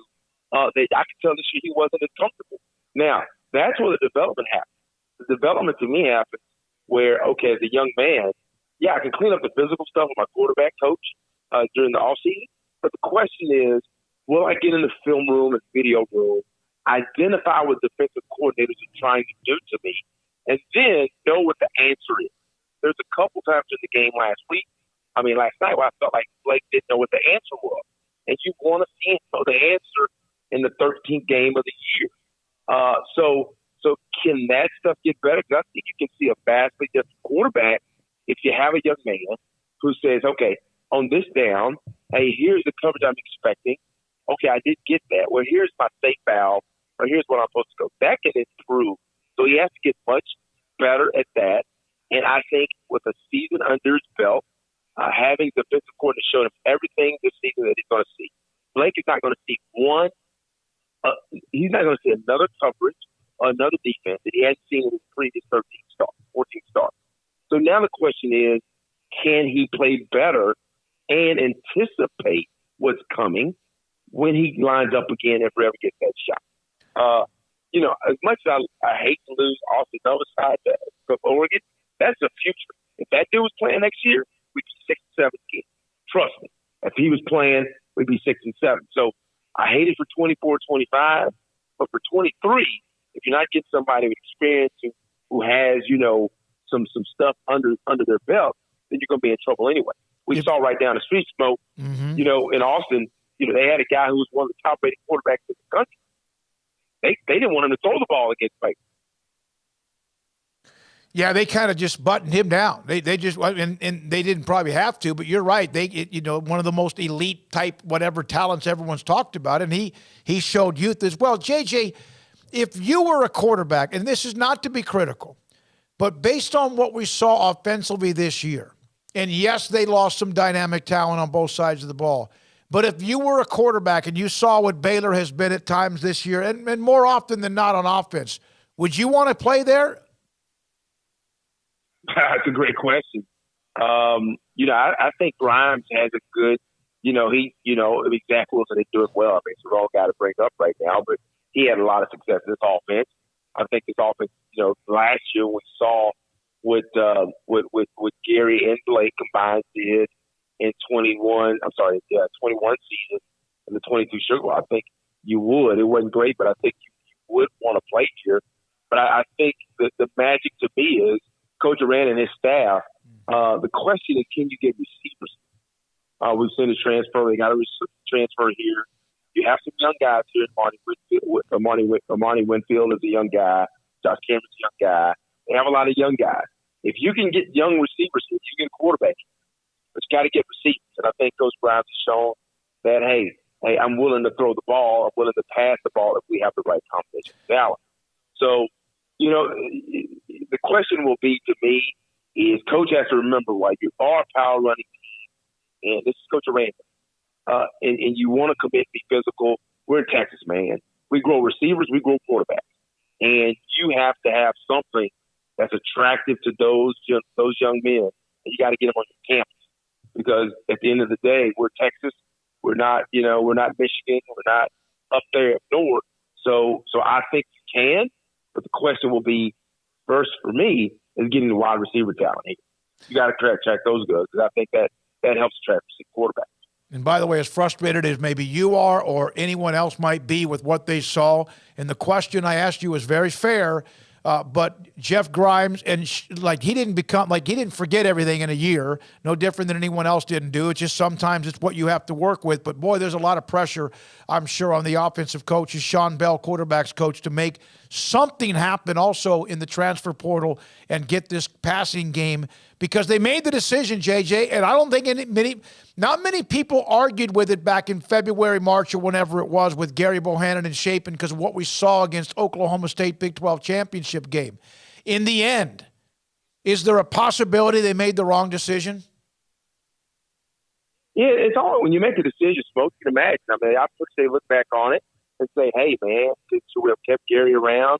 And then, and maybe that would have given us a little bit more of a quarterback run game. But, at the time, I thought it was the better decision for them to really make sure that their throw game, their passing game was a little bit more efficient and dynamic. But they gave up something. And what you gave up was the quarterback run game. You kind of gave that up. So and Blake did make up the differential. So the differential in the passing game did make up for the differential loss in the run game, for quarterback run game, and that's the risk you take. So could they have made the wrong decision? Possibly, yes. But I think if the wrong decision was made, I think I put this on Stick'em 365 in the article, was the loss in leadership. Because the one thing I'll say about this team, as much as they had some championship DNA, is that they lost a lot of guys with grit. They lost a lot of those guys who went through the 1 and 11. Mm-hmm. Gary was one of those guys. Treston was one of those guys.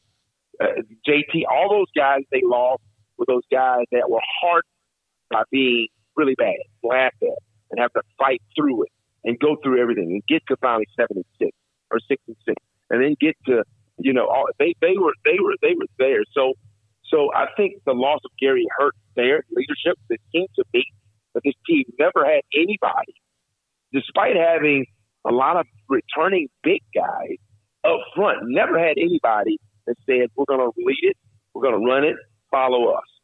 And to me, that was the real issue with this team, is that none of the big guys really took the mantle and decided to lead this team like Terrell and Jalen did last year. They just didn't. I'm not saying this happened, and I know you got to go, and thanks for fighting through. I know you got a little head cold, and last night, I mean, if anyone went to Fort Worth in a booth or not and didn't come away with a head cold, then they're not human. The NIL, we know what's happening. People are able to do it, and they're doing it well. And some are doing it more blatantly than others, and they can. Do you feel like maybe Baylor is kind of, maybe even David Aranda admitted this last night in the postgame, they're kind of struggling with how they want to do that? They know it's there. They know they have to do it, but they're trying to do it a better, like an even more like right way, so to speak, and that could create any kind of a friction or so within the players on the team? Yeah, it's a slippery slope. I'm a believer in allowing players to, be compensated, simply because I've been on the other side as well. I keep saying that, but this is the deal where it's like they didn't regulate it. They it's a whole, and not only they're not regulated, they were forced into it. So we're here. So Baylor has to figure out if they want to play big boy football. Smoke, that's all it is. Our fans got to decide if we want to be a big boy program. Our coaches figure out if we want to be a big boy program. Our ADs and presidents need to figure out if we want to be a big boy program. All in the same vein of there's a certain way we're going to do stuff. I get it. Because I think, you don't want to be, not to put anybody on the bus, you want to be like, we heard like A&M. I don't know if they were like that, but they talked about A&M really kind of going after it, using NIL money. Because that's not the industry. Everybody thinks just go get NIL, it's great. Well, you know what the problem is, Smoke? You got a locker room. Yep. That's the problem. Okay? And you got a locker room, and if I got all these new guys making all this money, they sure better be able to ball. Because as soon as they can't ball, you got locker room problems. That's what A&M had this year, right? Yep. You didn't think about it. Texas had a quarterback down there making a whole bunch of money. Well, they got a quarterback now coming in making more money. So, I mean, you don't want to – I don't think Baylor wants to beat Baylor, right? But at the end of the day, you do have to decide if you're going to be a big boy program. And I think that's where Baylor is. The landscape is shifting, and everybody is having to decide, hey, are we going to be a big boy program from a fan perspective? And look, yeah, I mean, like there's a base level of support you got to be willing to give these players, because it's just what it is now. I know it's hard for us to say it, but that's what it is. Yep. And then I think the coach got to figure it out. The fans got to figure it out as well. But we'll see. I mean, this will be something that we'll keep putting up with over the next, I would say 36 to 60 months before they decide kind of how we're going to do it. They didn't build all these facilities up and down, MLK and University Parks and off the river to not be a big boy program. And then, of course, something changes in the middle of all that. JJ, seriously, I know you're battling your throat being a little bit raspy. Thank you very much. Love your commentary. Appreciate your insight and your truth serum. I hope we answered some questions for some people today, and we appreciate it. Merry Christmas to you and the family. Hey, you guys, you take care as well. Merry Christmas to you, Smoke. That's right. JJ Joe, former Baylor quarterback and also Baylor color analyst on the radio broadcast. And I don't think we pulled any punches in trying to answer questions and ask questions and get answers for you, for those of you who want that. Here we do all the way up until 6 o'clock. At 5 o'clock today, Dominic Richardson. He is the running back at Oklahoma State who scored a touchdown against Baylor at McLean Stadium. He has entered the transfer portal. He committed to Baylor. I guess it might have been yesterday. Yeah. And he'll be on with us, in fact, a little bit after 5 o'clock today. So that's coming up a little bit after 5 o'clock. Everyone, what we want to let you know is on Monday, we all, just like you all, getting ready to take a little bit of a break. Everyone's out except Garrett and I here today. That's fine. It's good. And then next week, Monday, Tuesday, Garrett, Wednesday, correct? Yes, Monday, Tuesday, We're going to Wednesday. have some best of leading up to what like TCU's doing with the college football semifinal, to some other particular stories along the way in college sports, college football, college athletics. Oh, by the way, Houston is down inside the 2-yard line. Just started the fourth quarter, and they are down 16-13 to Louisiana. They've been down throughout the entire game, but they're about to pass it. Well, it's 4th and goal at the 2, and it's cold as hell in Louisiana because you know what? It's cold as hell everywhere. It's like it is. I cannot explain. I know, but we'll see what happens with Houston. Going to go kick the field goal to try to tie the game up. 14 minutes clock running, fourth quarter. It's just what did they call it? Like. It's not a polar eclipse. What did they call this? It's like a cyclone storm. Yeah, like some kind of a. It's insane. No, they got these words. Weather. It's great. It's huge. It's tied up 16 apiece now, but it is cold. And I you know what? If you're from North Dakota, Canada, if you live up in the Northwest, I know you're like you guys. No, this is like It's just Lambeau Field cold. Mm-hmm. It was last night. It was, and that's why I had such great respect for anyone that was there and the players. And so when I say that it was a no-show in a way, they still dressed up. They were still there, cold as hell. They played the game. Didn't go well, and then Air Force, of course, played really, really well. Loved how they played for Troy Calhoun and how they play in general. Everyone has the elements. It's not like the only time it's ever been cold. To me, the coldest bowl game I can ever remember, for me, was a game on television. I'm talking about college football, was the Houston-Notre Dame game when Joe Montana was sick as a dog in the locker room, came out, led them to a comeback win against Bill Yeoman and Houston. And I think that was like 79, 78, something like that. And then also I covered Boston College against Houston at the Cotton Bowl. This is the year Doug Flutie won the Heisman Trophy, and it was a blizzard conditions. Took like 4.5 hours to get back from Dallas at the Cotton Bowl back to, at the time, Tyler. And it should take about 90 minutes at the most. It was blizzard to where I was in television at the time, and the camera was like fogging up. Like you would see in the window at a press box or a window in your car. It was that cold. Covered that game. Boston College won the game. Flutie had won the Heisman Trophy. Those are like 1A, 1B, and then 2013 Baylor, Texas. Cold as you could possibly imagine, but not like last night. Not like even in some cases 9 degrees below zero. When I got back to Waco last night, I drove back after the game. I believe when I got back to Waco, it was 5 degrees below zero. Thank goodness my faucets, I had put, I don't even know, they were dripping. And I had turned the heater, not up, but at least to where it was somewhat warm. And that the worst thing you, of course, worry about with the freeze is being on the road if it's got any precipitation. It wasn't any of that. But you don't want your pipes busted.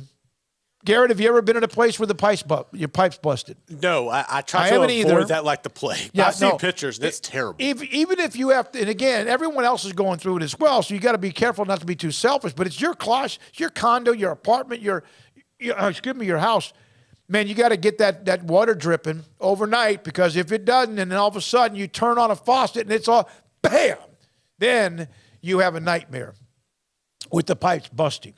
All right, let's see. Jeff Ward asked the question, and this is some of the things I hated most about Blake Shapen this year. And I don't know if you mean like hated Blake Shapen. But hated the most was just taking such boneheaded sacks and losses. Scotty B. Bohannon is a better leader. There's no question that is in play. And that was in play when Jeff Grimes, Sean Bell, Dave Aranda, and the staff made the decision. They knew that. And you heard all the right things during the spring and even into the, early part of the fall. You heard all the right things. But that's something that is really something that you want to see Blake take control. Aranda told me a story one time when I was sitting down one-on-one with him about how they had a family night. It was like on a Monday night, and the families were over for dinner at the athletic at the football facility. And then it's like 8:30 or so that night, he sees Blake Shapen and the young receivers coming out of the room, the film room. So it's not like he didn't have some leadership skills, but were they missing something perhaps more than anything else? The experience of Gary Bohannon. I don't know that. Nobody ever said that to me that was in the in the locker room. No coach ever said that to me, but we don't really get a lot of access other than with Dave Aranda after the season begins. From Jeff Smoak, I think the question should be what in the world the staff saw in Blake Shapen over Gary Bohannon in the offseason. We've answered this. Jeff Grimes has answered this. I even think Sean Bell and Dave Aranda answered this. What they thought they could do is run the ball the way they did last year. They did at times with Richard Reese, Squirrel Williams, and, of course, Tay McWilliams went out very early. But they thought they could be I don't know if they expected to be as effective, but with the offensive line all returning. With some guys early on hit and miss because of games they missed. They thought they could run the ball like they did last year, and at times, especially in the first half of the season, and when they got into that nice little stretch where they won, 3 games in a row, they were. They thought because of that would open up the offense with Shapen being able to open up the offense in the passing game. That did not happen. Maybe it didn't happen. They still hit deep balls with Gary, but it was also usually to Tyquan Thornton. There were I saw it. I'm attention deficit here, and I'm sorry about that. Jalen Ellis had, I think, 3 catches this year. 1 for 47 yards, 1 for 50 yards against Texas, I think, and last night had 1 for 57 yards. It was once, 3 times this year. 50, 47, 57. But that was it. You saw some young receivers, Presley, Josh Cameron. I don't want to forget anybody that, you saw. Gavin Holmes early on was really, really very, very much involved. And I know there's maybe 1 or 2 others that I'm not forgetting about, but that may be not so me not remembering them, but that's how it was hit and miss and erratic in the receiving as far as the wide receiving position. Hey, some of those guys are like puppies. You know what? You got to move on. You're next man up. And that's why the Arkansas transfer might help. Maybe being able to beat people at the line of scrimmage when it's press coverage. And now did this year of experience for the youngins help them? They've grown up. And it was kind of on the fly. And did that hurt Blake Shapen? Or was it Blake Shapen? Or was it a combination? And I think it was probably a combination of both. And I also think this, and I have not talked to Eric Mateos about this, but I also think there were some protection issues as well for what was supposed to be a full-throttle, elite offensive line entering and heading into the season. Oh, I think that's probably more the bigger issue than Blake Shapen, honestly. And last night was a glaring example of that. When you're playing an Air Force team, and granted, on the defensive line, when you're trying to guard that's more difficult with the timing and learning the angles and everything. But more so in the offense, you're bigger across the board than every defensive lineman that Air Force has. You get no push. You get no protection. And it was like that all year long. And I think that's more of the disappointing and disheartening thing when you look back on it. And I don't know how you're going to take a step forward. I know you're bringing in the Barrington brothers, and they're going to obviously be back in a system that they're familiar with, but where are you going to fill the void left behind? I don't know how difficult. I feel like that's going to be a real difficult transition. I think you need to really hit the portal more than what you're doing now to bring in some experience. I think they have to. No, they will. I don't think there's any question. And then the question is, how many from last night are going to hit the portal? Right. And in some cases, this is not being disrespectful. You want that.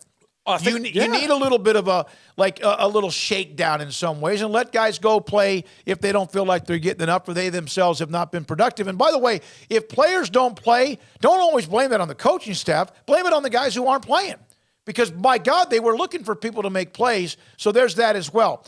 Cameron Look said this, and I think this is something that when we talk about Blake Shapen and Dominic Richardson coming up, this is a very important thing. I think if just the TCU game had ended differently, which it didn't, But I think if the TCU game had just ended differently, again, which it didn't, and TCU found a way to find enough to win it with what Duggan did and then the field goal. If Blake Shapen doesn't slide short of the first down on the next to the last drive and maybe barrels through somebody and picks up a first down, game's over. If he does it again on the last drive, game's over. Or the Ben Sims wide open, he just didn't see him or didn't feel like he could get it to him. Everything I think you think about Blake Shapen at 7-5 or 8-5 or even 7-6, I think a lot of that changes. But when you slide, and again, who told him to? Is that just something he got skittish? Was he told early he couldn't get out of it? Was he hurt? Was there a reason for it? We never really got a chance to talk to him at the end of the year, the last several games. That's something I'd love to sit down and visit with him. And if they win that game, if any of those plays I mentioned happen and they win it, then you probably look at this a lot differently than, oh, my God, like the way the 2020 season ended with Charlie Brewer. And I'm not trying to compare that. It's not that. But the way fans have reacted to it, it has been that. All right, when we come back, one of the young men that won a game at McLean Stadium against Baylor, he's transferring within the conference. Dominic Richardson, running back at Oklahoma State, joins us next, and this is 365 Sports. I just saw somebody on Twitter put up a picture of a butcher shop with Wagyu beef, bone-in Wagyu, T-bones, bone-in ribeyes. I mean, the elite of everything you could ever imagine. Yes, it's expensive as heck, but that is a great cut of beef. And then, of course, there were other particular bone-in ribeyes. It was just a picture of the front of a butcher shop with the beef. Waco Custom Marketplace in Waco on 425 Lake Air Drive, they have that. You walk up and you see like one of those big tomahawk chop ribeyes. You ever had one of those? You could beat somebody over the head with it. It's like a billy club. And I don't know why this is weird when I say this, but one of those tomahawk ribeyes, it's got the long bone, like the rib, and then, of course, there's the big, at the end, the huge, big, thick chunk of beef steak. Reminds me of Gangs of New York or something, like one of those butchers, like a big cleaver. Man, those are good. Bone-in or boneless ribeyes, perfect for Christmas or even the New Year's. They have those at Waco Custom Marketplace. You want steak, you want beef, you want a butcher shop to make it for you, cut it for you, the side or the thickness you want. They do that for me all the time. Yes, they also have pork and poultry and seafood. They have a bakery every day, fresh baked bread and also kolaches. But if you want a butcher shop, you can go or you can call and then you'll pick it up like I do with bone-in ribeyes. Waco Custom Marketplace, 425 Lake Air Drive in Waco. If you're out looking for a great selection of new cars and trucks this holiday season, then shop Allen Samuels in Waco because we have some of the best deals in Central Texas that will put you in a new vehicle and driving away with confidence. Save big during the Big Finish sales event this month on the new 2022 Chrysler 300 Touring L with total values up to $4,000, plus $500 bonus cash to first responders. Hurry in and wrap up some of the best deals of the year at Allen Samuels in Waco. At Ideal MRI, we feel blessed to be part of the Waco community. We're a small family business here in Central Texas. At times like this, the cost of healthcare has never been more important. And unfortunately, significant illnesses and injuries still occur. And that's why Ideal MRI is open and here to serve you through this difficult time. So if you need an MRI, ask your doctor about Ideal MRI. You can schedule online in minutes at idealmri.com or call 833-IDEAL-MRI.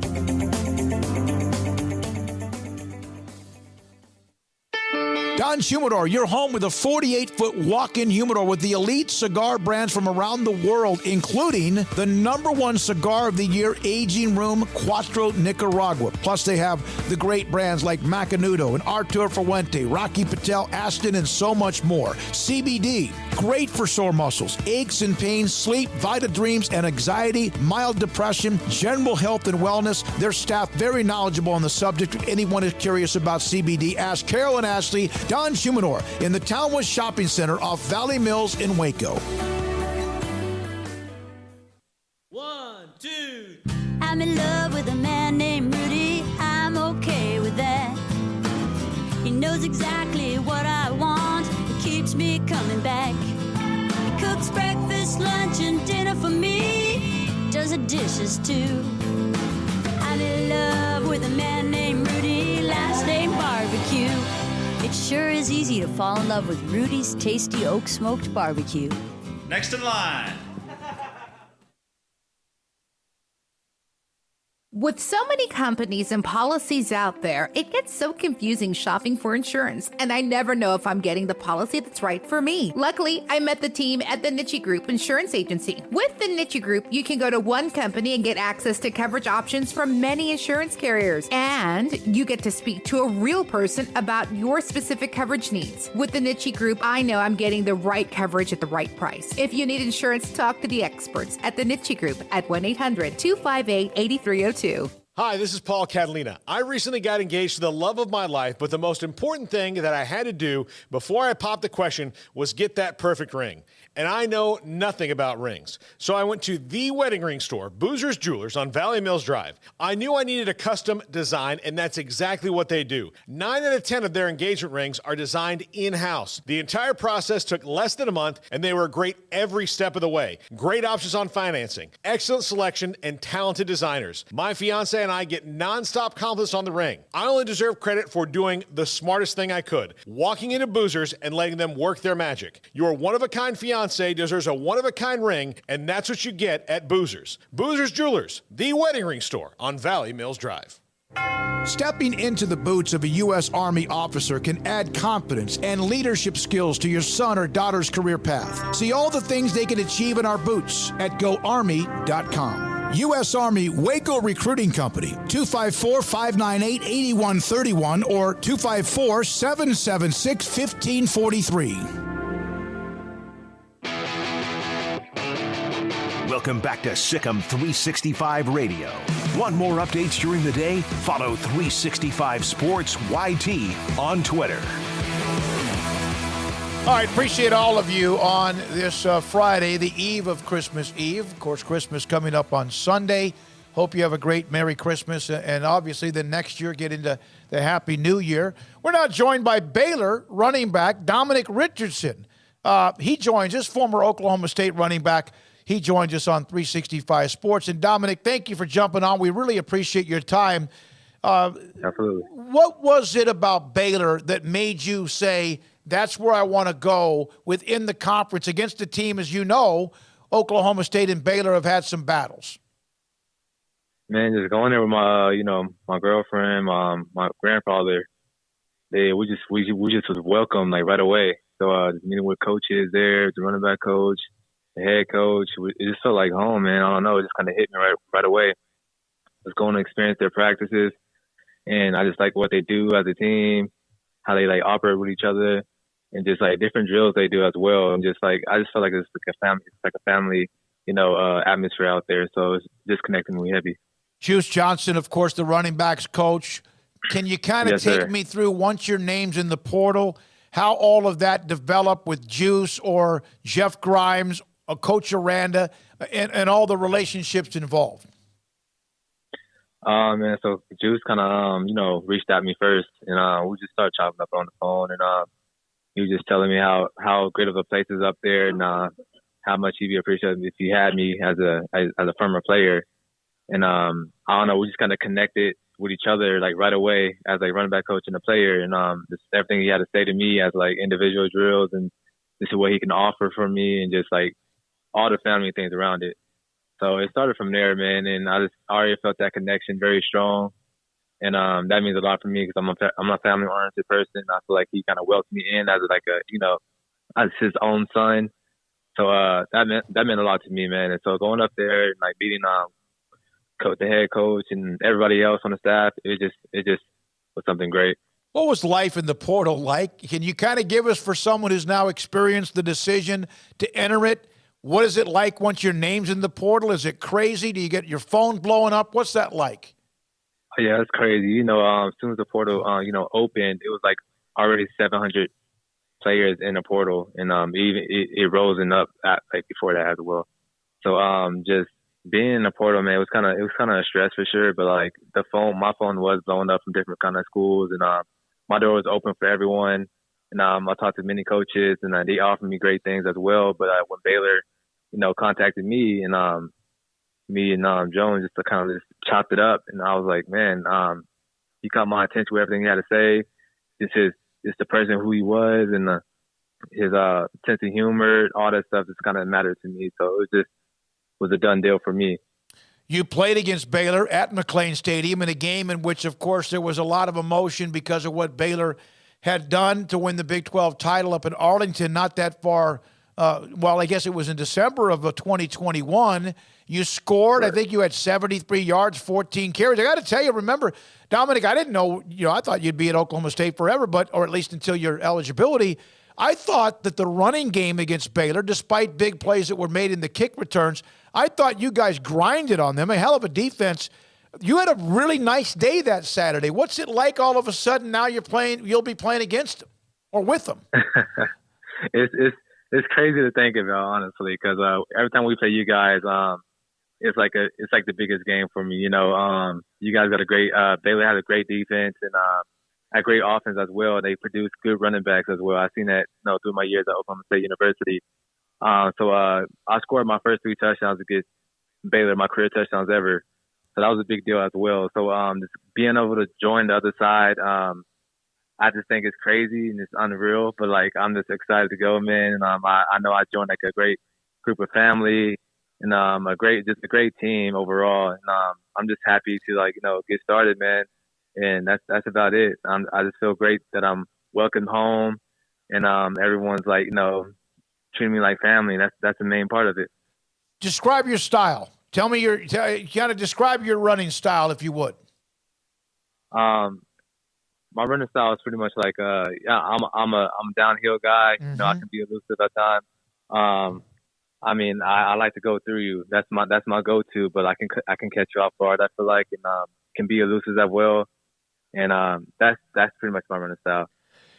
Do you feel like with the experience you have that you could actually not only just be downhill where you run into you're not afraid of contact? I remember you're a pounder, you're a grinder, but how much more can you improve when it comes to avoiding contact and trying to get maybe those extra yards, not after contact, but avoiding contact? Yes, sir. I'm very confident in that, man. I got that thing instilled in me as well. But during right now, I've been training hard, working on more being elusive in the backfield, working on the speed, all that extra stuff that I'm mixing and step on. So I'm making sure I carry that with me before going into this next season. So I'll be prepared and ready to show you guys that. I'm not trying to get anything so much insightful about this other than that it's an honest question. Everybody seems to be losing players to the transfer portal. Why has there been such and they've replaced a lot of people at Oklahoma State with Coach Gundy, but why was there it seemed like this rush to get into the portal? Was it anything in particular? It's great coaches, great coaches at Oklahoma State University. I just feel like some things just wasn't there for us as players. We like to be treated as family. That's a big thing for sure. So being at Oklahoma State University with great coaches and all, I just feel like it was a step just missing from there. So I didn't feel like it wasn't the right fit for me anymore. It was kind of weighing us down a little bit as players. So I decided to get in the portal and make somewhere a new home. You have 2 years left after this year. Do you have 2 years left of eligibility? Yes, sir. Absolutely. Okay. Now, Richard Reese had 1,000 yards, the young freshman running back. And, of course, they had some guys go out, got hurt. Some of the downhill guys. What have you been told? Squirrel Williams, of course, had a nice run too, but he's been in and out because of injuries. What were you told about the opportunities you'd have? Because in the wide zone running game, with what Jeff Grimes and Mateos do, they need bangers. They need downhill bangers. They need to move the plow. What were you told?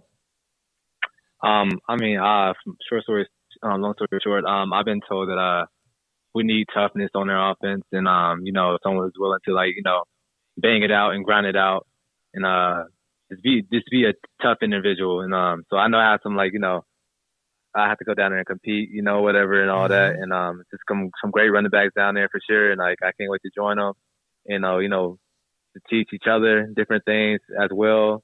as an older running back and younger running back, you know, there's a lot of things we could learn for different running backs. So I'm excited about that. So I just know I have to go down there and, you know, tough it out and compete and just be a team player. All right, I got to ask you this, and I'm not trying to, like, bring back a moment that wasn't one of your favorites, but last year, Big 12 championship game, you know the story. Goal line, 4 downs. Jeremy McVay makes the tackle of all tackles for Baylor at the one, basically, inch line. Where were you at that moment? Man, I know exactly what you're talking about. It's kind of hard to, you know, just talk about it. I'm sorry. It's tough. It's fine. But no, I was supposed to be in that drive, and my shoe came off, so I had to come out. And as soon as I was about to get back in, we started running turbos, which was like when we go turbos, we can't really sub out during that time. So that's when Desmond Jackson was in, and you know, kind of missed it by a yard short, even probably shorter, and didn't make it in. So it was kind of hard to see that. So wait a minute, and nothing against Desmond, because, I mean, he did everything he could, stretching, and it was just a great play by McVay, the McPlay as they called it. So you blew a tire, basically, your shoe popped, and you couldn't get back in because they were first of all, trying to come from behind and win the game, and they didn't have really time to substitute. Right, exactly. That's exactly how it went. Yes, sir. How much did that game feed and fuel Oklahoma State in your football team that you were on throughout the offseason for when you played them again earlier this year? Oh, it was crazy, man. I mean, everyone was pumped up, kind of still upset about it. It was an unbelievable game for sure. I mean, we knew going into that game we're going to go against a great opponent, and they're going to be ready to go because Baylor always play Oklahoma State hard every single game. So we knew that. But like going into like off season and all that, we kind of like knew that we had to like bounce back from that. And we were trying to aim to that Big 12 championship this year. And that was just the motto, you know. Everyone was just ready to go. All right, one more thing. I say that a lot, and then I ask like 5 other questions because I'm intrigued with all of what you've said and appreciate your time. I know it's a holiday weekend. Are you chilling right now? I mean, what do you have planned for Christmas? Give me what do you want for Christmas? What's the one gift you hope you get? The main thing is spend time with family and just spreading that love and just giving back to one another. And just that's what matters to me, man. I don't really have much on my Christmas this at all. Just pretty much just clothes, and that's pretty much it. But just giving back and just shopping for my nephew, my niece, and my girlfriend. That's the most enjoyment for me. So we just getting together tomorrow for family, and after that, man, trying to find a new house in Waco and get moved down there and get down into the new system. Mm-hmm. So I'm excited about that. When do you get to Waco? School, I guess, doesn't start till what? About 2.5 weeks into next month, which is not that far away. So you'll be here. Obviously, you'll be here for the spring semester to get through all that. But when do you have a move date? You're going to come down? Sometime soon. I'm still kind of like house hunting right now, so I'm going down. Actually Tuesday to go check out some houses and it's trying to find like a great spot for me and my girlfriend and my 3 dogs coming down as well. So that's what we're doing right now. So hopefully sometime that week, Mm-hmm. So that'd be great. All right, are you in Oklahoma City right now? I'm actually in Stillwater right now. Okay, Stillwater, not that far. Not too far. Could you play if you had a game today in this weather? Oh yeah, for sure. You would? I'm used to it, man. Oh yeah, it's freezing. Yeah, Oklahoma gets some. You guys get some pretty good blast of cold. This thing's crazy though. Last night, and Baylor didn't play well, and you know that it was not a good night. It was minus like 5, 6, 7, 8 degree minus wind chill factor last night. Yeah, it's freezing. I talked to Coach, Justin. He was telling me, the boys was cold, man. It's cold. They're not used to that. Would you wear under? Would you have just like you're gonna like play mind games with whoever you're playing against in that kind of temperatures? Would you go without anything underneath, just like bare arms? Yeah, I really don't wear long sleeves at all. So I just go bare arms. If I throw some tights on, that's probably a maybe. That's about it. So that's how I'm kind of used to it, man.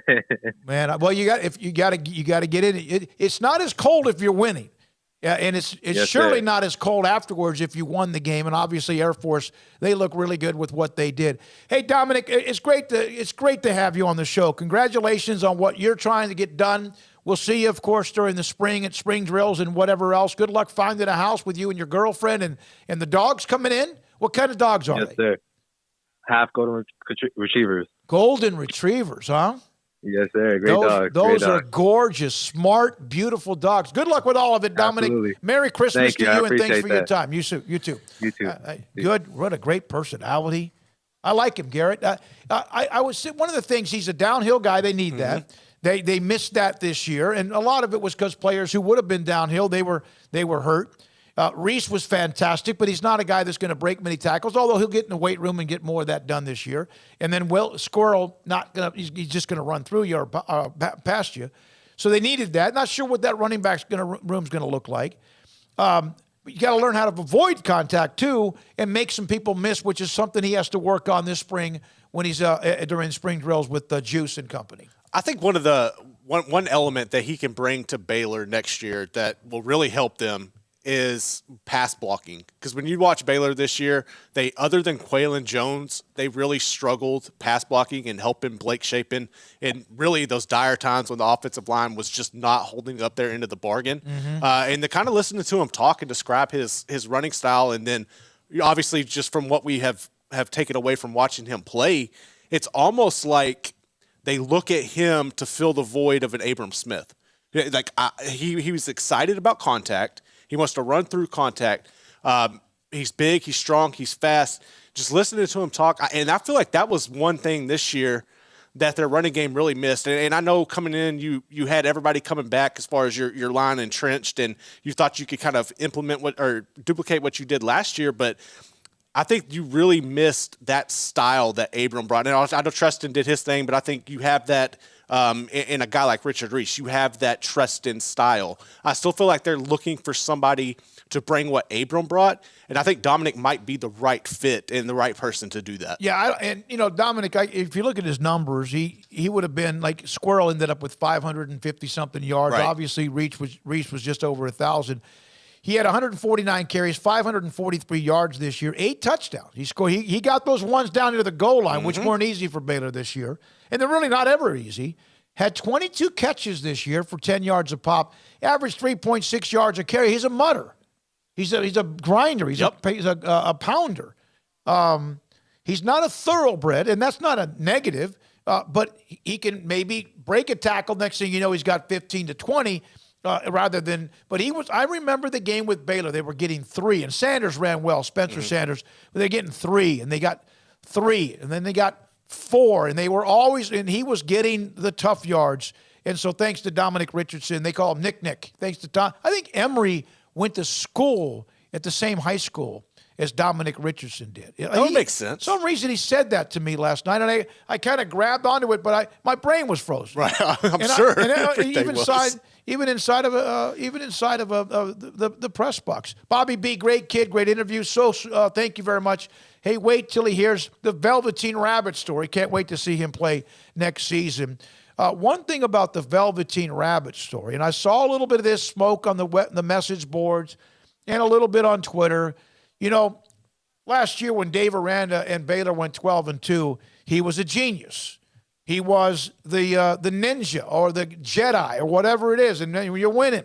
And yes, he was very much in demand. He didn't get stupid in a year. Things changed. He learned from that. He has to learn from that, and he will learn for it in some ways. It's part of still his growth.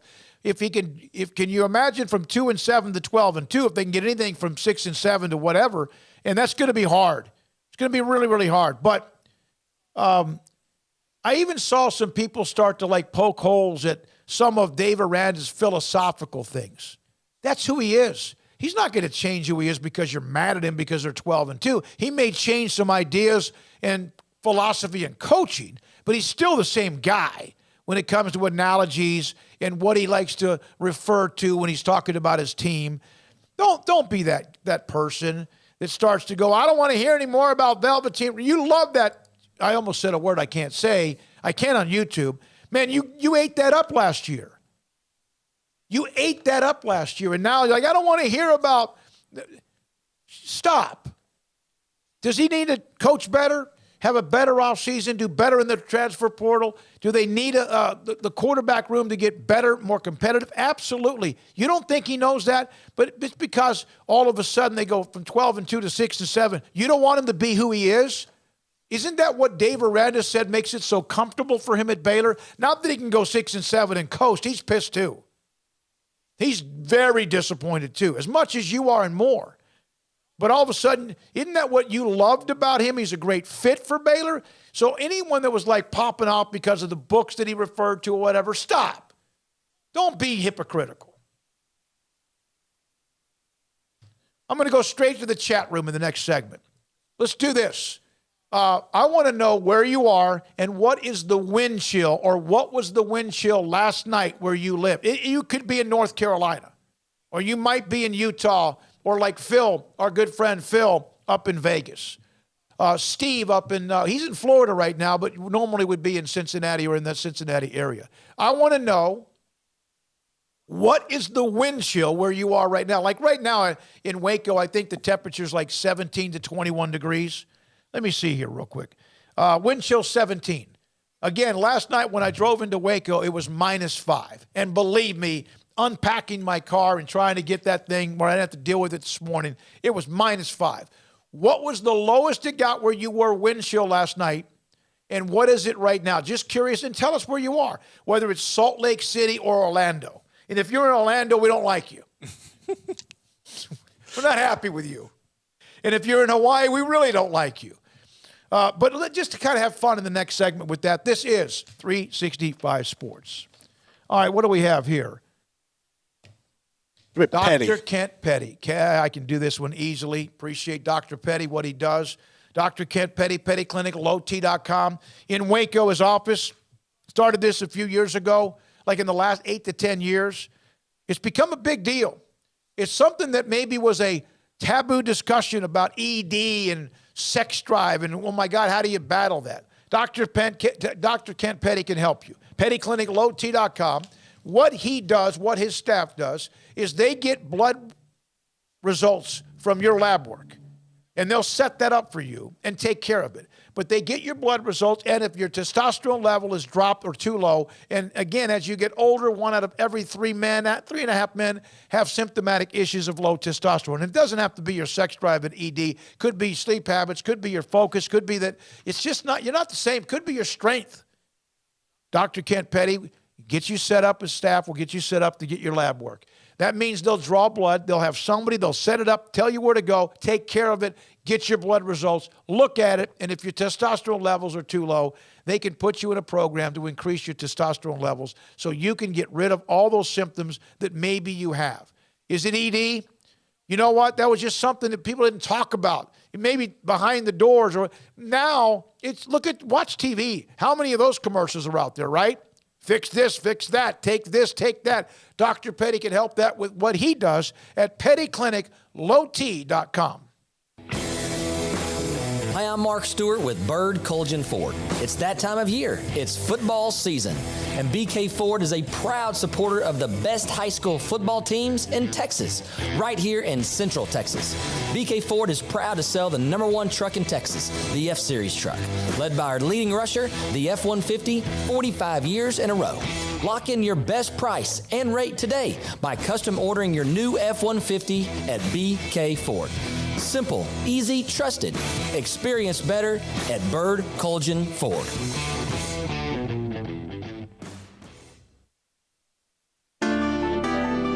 It takes time to reach goals. It's a truth that applies to more than sports. It goes for your financial goals as well. You work hard for your money, and you deserve an investment strategy that lines up with your game plan. And Chuck Verno, your Edward Jones financial advisor, can help. If financial investments aren't putting forth the effort you desire, stop by today for a financial review. Chuck Verno, 720 North 64th Street in Waco, 254-732-1161. Edward Jones, member SIPC.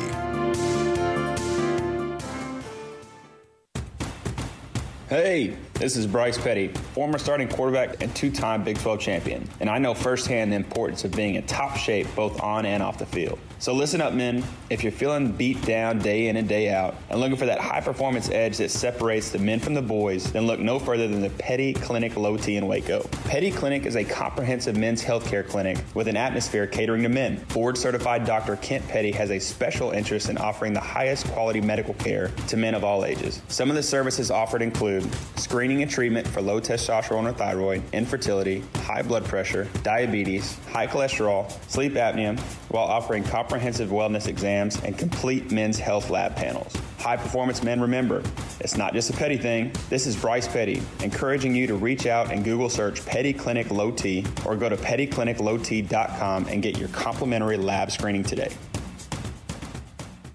Do you or your kids get nervous about going to the dentist? Stonewood Dental, Dr. Steve Childress, he can help. I've spent a career taking care of patients who as children had bad experiences, and now they're adults that hate going to the dentist. If I get a kid at 3 years old and they come every 6 months and it's a happy experience, it's normal for them. Now they have an accident at 6 or 7 or 8 at school. Now they have a broken tooth or a trauma, and they have to come here. They're used to lights, they're used to water in their mouth, they're used to experience, they already trust us. It's amazing what we can do with that kid without it being a negative thing.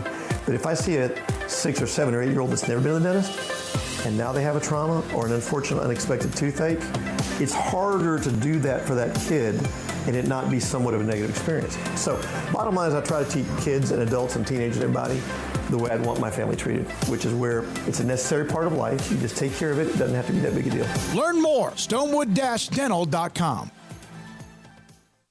It was broad daylight. I stepped into a gas station for 5 minutes to grab a snack, and just like that, my car was broken into. They made out like a bandit. My laptop, my phone, everything. I called my agent to see what could be done, and he restored my faith in humanity. My claim was processed so quickly, and I was able to recover my losses. Stop by and see our agents at one of our 3 McLennan County locations. Coverage and discounts are subject to qualifications and policy terms and may vary by situation. Let Camille Johnson Realtors guide you seamlessly through the process of buying your dream home or selling your current one. Commercial, farm and ranch, or residential, Camille Johnson Realtors can smoothly and successfully lead you through any transaction. With a team of 28 experienced agents who are excited about serving you, Camille Johnson Realtors services the entire greater Waco area. If you're in the market to buy or sell, contact Camille Johnson Realtors, 104 Midway Center in Woodway, or find them online at www.camillejohnson.com. Camille Johnson Realtors, elegant, charming, warm. Welcome home. Welcome back to Sikkim 365 Radio. Are you a Sikkim 365 super fan? Then try out our premium subscriptions at Sikkim365.com. All right, bear with me here. And I don't want to say bear with me because if you walked outside, I saw a couple of Baylor fans not even wearing shirts last night. Now, you know what? You're nuts. Good fans, though. Great fans. One guy was painted all over the place. Can you really paint your body with the color of the team that you like if you're all hairy? Garrett, it's not a full throttle. You have to shave your body. You would definitely Otherwise, have it gets to. spotty. Yeah, it would clump up. And then you go, how are you going to get that off? It's like gum in your hair. You would have to soak, I think, like for a while. Like, yeah, there's not enough Epsom salt or whatever in the world. All right, we're going to go. I'm going to go to the text line first, and then also we're going to go chat room. We're going to do this for a while because it is, what are they calling this this blast? This is some quote. Hold on, weather.com. The Elliott bomb cycle, or Elliott is a bomb cycle. So I'm sorry. It's a bomb cyclone. Cyclones are like hurricanes in different parts of the world. They just call them cyclones. Mm-hmm. Or typhoons, excuse me, is also another word. Bomb cycle. I mean, there's a picture of the United States, and it looks like it's just covered in nothing but just cold. Now, the text line. Glenn, I'm in Waco, and the wind chill is cold as hell. I would get that from Glenn. Glenn, I expected that from you, and I'm glad you did. We love you, man. All right, listen, Steve, Frog fan. Smoak, I feel for you today talking about Baylor, the loss as best you can all by yourself. You're a champ, my man. Hey, Merry Christmas. I'm enjoying this. I needed to cleanse this out of my system, too. I watched that last night. I went through it. Garrett, yeah. I mean, like that. It's time to get rid of it, right? Cleanse it. I put a message up on the board, Sikkim365.com. I said, hey, we're going to go on for 3 hours with this. I knew JJ would be great, and he was. We had other guests as well. But I think people needed to you need to let this go. Like, this is therapy. I hope it is for you. I think maybe I'm cool now. I'm fine with it. I didn't play in the game. I didn't go to Baylor. We cover the hell out of them. Like, when you cover a team, you want to see them do well. But, oh, well. And so thank you, Steve Repre. I'm good. And then, I don't care what anyone from Baylor said. To lose and get pounded in TCU Stadium, there was frog colors everywhere. I mean, the purple people leaders were out in force, helping run that game. And Baylor got hammered on there. There was a girl, her name was, I think, Alyssa, who sent out a tweet. I wish I could find it on my timeline. And she said, I got to find it. It was a little bit edgy. I'm going to have to go find it. We'll try to put it up here in just a little bit. From the 254, thanks for the, let's see. Shame on Paul and Craig for leaving you out there by yourself for 3 hours, but glad you have. This is good. I can't wait till 6 only because, or whenever we end it, and move into a little bit of time off for a lot of us. Here's the 254. I think on the Shapen. I think it's a matter of his deficiencies being covered up by good wide receivers group last year, talking about Shapen. With very good backfield supplement in the offense. Lose those things, his shortcomings are greatly magnified like we saw this year. Hell, I would be a proponent of grabbing a couple of quarterbacks out of the transfer portal, letting them compete for the job. And you mentioned that. I really wish Kyron Drones would have hung around. I don't know if he would have won the job. I don't. I like Kyron and the family. I think he looks the part. Good-looking kid. Great-looking. He looks like he's one of those, if you were coming out of a stall on a horse, he's a good-looking kid. Body, numbered, all that. 15 is the perfect quarterback number, right? Well, maybe not. 12 could be, whatever number it is. But 15 Bart Starr? Yeah, definitely Bart. Not Unitas was 19. Rodgers is 12. Brady is 12. Montana was 16. 16. And 19. Aikman was 8. Jurgensen was 9. All right. John Elway. 7. Was Breeze? I think Breeze was 15 9. at Purdue. Maybe it was 15 at Purdue. It was 9, right? With the Saints. Thanks for the text from the 254. From Raymond in Waco. Rule number 1. Oh, never mind. I'm losing it. I'm old. Raymond, welcome to the family of losing it and also being old. Now, let's go to the chat room, Garrett. Are we allowed to do this with the chat room? Let's do it. Why not? Wet Blanket is an Oklahoma State fan. Wet Blanket, Merry Christmas to you. Ollie Gordon is a beast. He is. I saw online. It was an online game. Trinity was playing. I believe it might have been South Lake Carroll. And I think Ollie Gordon had 48 carries in the game. I can't remember. I believe that South Lake Carroll won the game, but Ollie Gordon was just beast mode in that game. Let's see here. All right, here we go. A working man. I want snow. I love snow. I've lived enough as a military brat. I experienced snow in Virginia. I know in Texas every once in a while it depends on where you are, but you get it a little bit of it. Lived in Japan, snowed. I was born in Nebraska, but I was so young I didn't remember it. And maybe that's a good thing. And I try not to remember their football program the last 6 or 7 years. And Matt Rule, please send me some Christmas gifts. All right, Paxton, just with the emoji of just frozen. Working man, we never get snow in Florida. Working man, I ain't seen snow here since 1990. Oh, let's see here. All right, here we go. Oh, there's some of those bad sites. And now Cooper DeJour is losing everything, just UCF. All right, let us see here. David is sweating right now talking about drones. No, I'm not like that sweating. I just like to see him do pretty well. Where are the temperatures? Jeff Ward, that long text about the two quarterbacks was mine. Probably should have said so in the text. Patrick, thank you very much for the nice compliment. What is the temperature, or what was the low temperature you experienced last night, wind chill? I thought we were going to get plenty of these. I struck out on this one, and maybe I just lost my way here. All right, here we go. Sir blah, blah, blah. It's now 9 degrees Fahrenheit, 12 degrees wind chill in Toronto. Last night was actually seasonably warm. Metric conversions available upon request. Yeah, Toronto, it does get cold, I'm sure. Yeah. And there's also Jeff Ward, WC. What is WC? It's 14.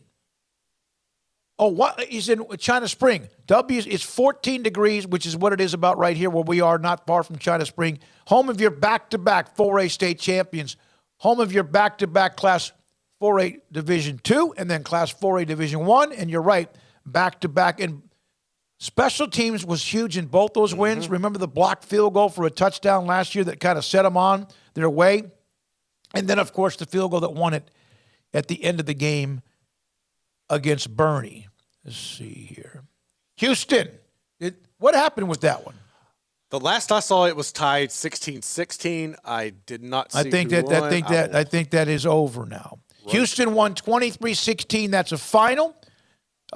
Toon had a really good game. He threw for 229 yards, ran for 55 yards. And you know what? I think that was 13-0 Louisiana at one particular point in that game. It was 13-0, but Houston scored with 20 seconds left. Clayton Toon to Nathaniel Dell, All-American, 12 yards for a touchdown on a 6-play, 92-yard drive to win it with 20 seconds left. Can we say that's a Big 12 win? No. But it's a team that's going to be in the Big 12 next year. Good for Dana Holgorsen. They finished the season at 8-5. Did you see the sweaters Dana and the staff were wearing? Yes. Those were pretty cool. Yes. Got to give them that. Yes. Provo was telling me it's 24-16. Houston, 23-16, I believe, was the final in that game. Let me see if there's. I need some more. I need some more temps here. I know this is really not sports, but when we get that kind of blast, like we did, was it January of 2021? 2020. 2020. Yeah. No. That would have been the COVID year. It was the ice. I'm thinking of the ice storm. The ice storm would have been 2021. Okay. And I mean, it was. I had fun. I went out driving, and it was great. My electricity was fine. My water never did. Lucky.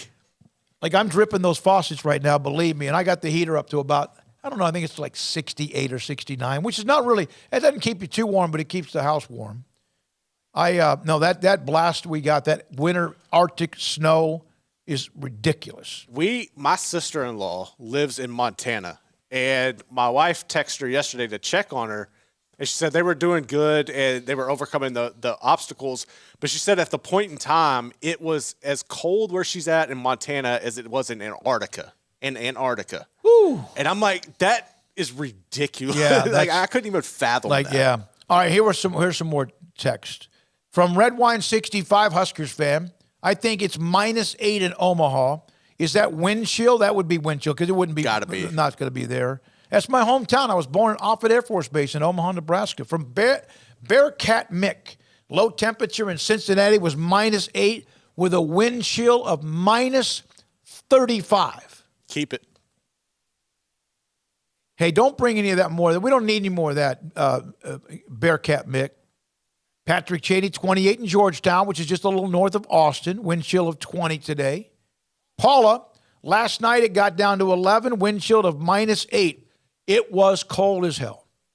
In Fort Worth, I think the lowest it got was -9, the wind chill. Walking away from the stadium to get to the car to drive home, it was numbing. It really was. And Craig had a little bit longer to walk for him to get back to Dallas to eventually enjoy the holidays in East Texas. Let's see here. -35 wind chill. Oof. Like it was -9 last night, and I was numb. My face was numb. Yeah.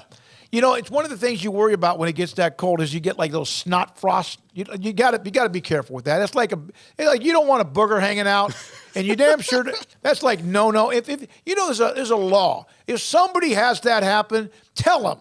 Like off to the side, hey.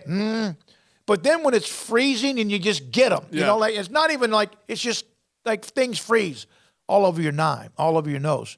Red Wine 65, the 1976 blizzard had snow to the telephone pole lines. Damn. All right. 365 Sports, it was 7. Is this from you, Garrett? No, this must have been this might be Emory or Levi. Probably Emory. It was 7 last night, minus 11 wind chill. And Emory was right there. I mean, he was roughing it with us. Emory and Jack, okay, Paul, Craig, Jacob, me, we are all in the press box from like the start. Right. Now, we all had to get to the, there's a little walk, some a little bit longer than others. I just used my connections, and I parked like right behind the main part of the stadium with the press. I didn't have very long to walk. It was cold. Others had to walk a little bit farther. They're still mad at me for that. But the game, the video on our site that will be from the field, Emory and Jack were out in it. They killed it. I saw where Jacob, I was speaking with Jacob last night as we were getting ready for the post-game show, and him and Paul were talking about how Emory had come up, and he was still like blistered. No, his face was chapped. Paul everything. had walked to the stadium prior to our show that started at 3 and with some of the equipment, right? And we were watching the Air Force Baylor game in the press box, mind you, and it was not bad. I mean, like if you got up right against the window, it was a little bit chilly. And the Air Force play-by-play guy in the next booth, he would open it up every once in a while because it sounds better because you got the open air, but damn, it was cold. Paul, this was deep into the game, was wearing gloves inside our booth, which was the national radio. I think it was the national radio booth, the observers booth for officials. And I was like, what are you wearing? He could never get his hands warm from before we started the show at 3. And it was like 9 o'clock at night. So I have hand warmers, which I try to put inside if I'm running outside. Yeah. You put them in your pockets of, let's say, your jogging pants, whatever. Or, hell, you put them wherever you can. I mean, anywhere. It feels better. Roger Dodger at 69 currently here where I am. Thank you, Roger. We hate you. Ryan Nelson, I'm in a mountain town in Colorado for Christmas. Colder in Metro Atlanta, where I live, is 13 degrees. Feels like -2. Working man, the coldest temperatures I ever experienced was in Misawa, Japan. It had a -7 temperature. Yeah, it's and today I think it warmed up here to 20. Yeah. I think the lowest I got last night was either headed out of here, it was -3. Okay, yeah. Cooper de Jour, because this is your show, we will stop talking about the weather. If you'll stop tweeting or chatting just UCF, you stop that, we'll stop talking about the weather. But it's great to have you. We will appreciate that. And he's talking about next year's wins for teams in the new Big 12. We have one more comment from Dave Aranda. We'll get to that. You want to do that about recruiting? Yeah. We'll get to that. We might even play the other one we played earlier, a question I had for him, another one about this slide. Baylor's in a 4-game losing streak. Tough day Wednesday when they lost Novosad, the quarterback, to Oregon from Dripping Springs. We'll come back and put a bow on it as we head into Christmas Eve. This is 365 Sports. Pickup Outfitters, Jay Arrett, through tomorrow. This is through tomorrow. Pickup Outfitters is continuing the special that they have on a lot of what they have. When it comes to, they have accessories for pickup trucks. I'm trying to get this up. I want to make sure I get the prices correct here because Jay Arrett and Pickup Outfitters, and also thanks to Laura Beck, that did a great job. All right, here we go. Now, remember they had the 25th anniversary sale, which was phenomenal, all sorts of deals that they had available. This is through tomorrow until they close tomorrow. Free installation on all bed covers, purchased and installed at Pickup Outfitters. So let's say you can't get that done between now and Christmas on Sunday. You might not be able to get that done tomorrow. Who knows? Give them a call. Drop by 220 Lake Air Drive in Waco. What about printing out a certificate that somebody gets that in their stocking? $100 off any Ranch Hand, Frontier, or Weston grill guards. $50 off any toolbox. $100 off RKI, WeatherGuard heavy-duty toolboxes. WeatherTech or Husky floor liners, $40 off when you purchase a set. And ARE and Lear camper shells and DCU units are $200 off the price. Cannot be combined with any other offer, but man, you can go and have a great time with late Christmas gift shopping. Very unique.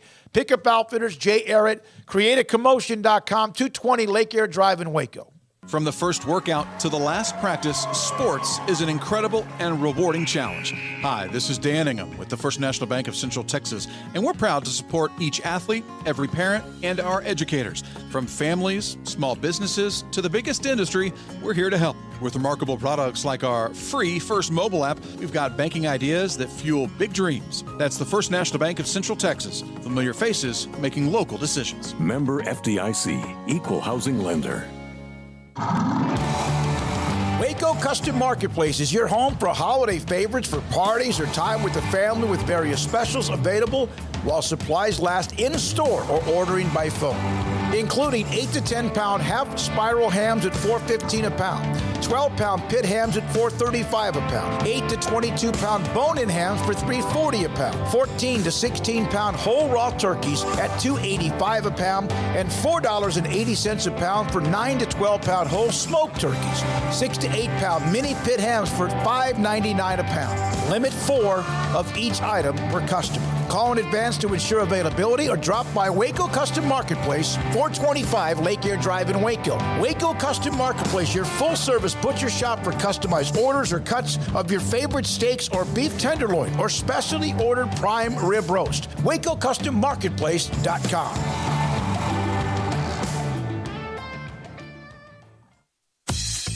Baylor Scott and White, Southwest Sports Medicine and Orthopedics, the team physicians for Baylor Athletics, diagnosing and treating all sports-related injuries, including concussions.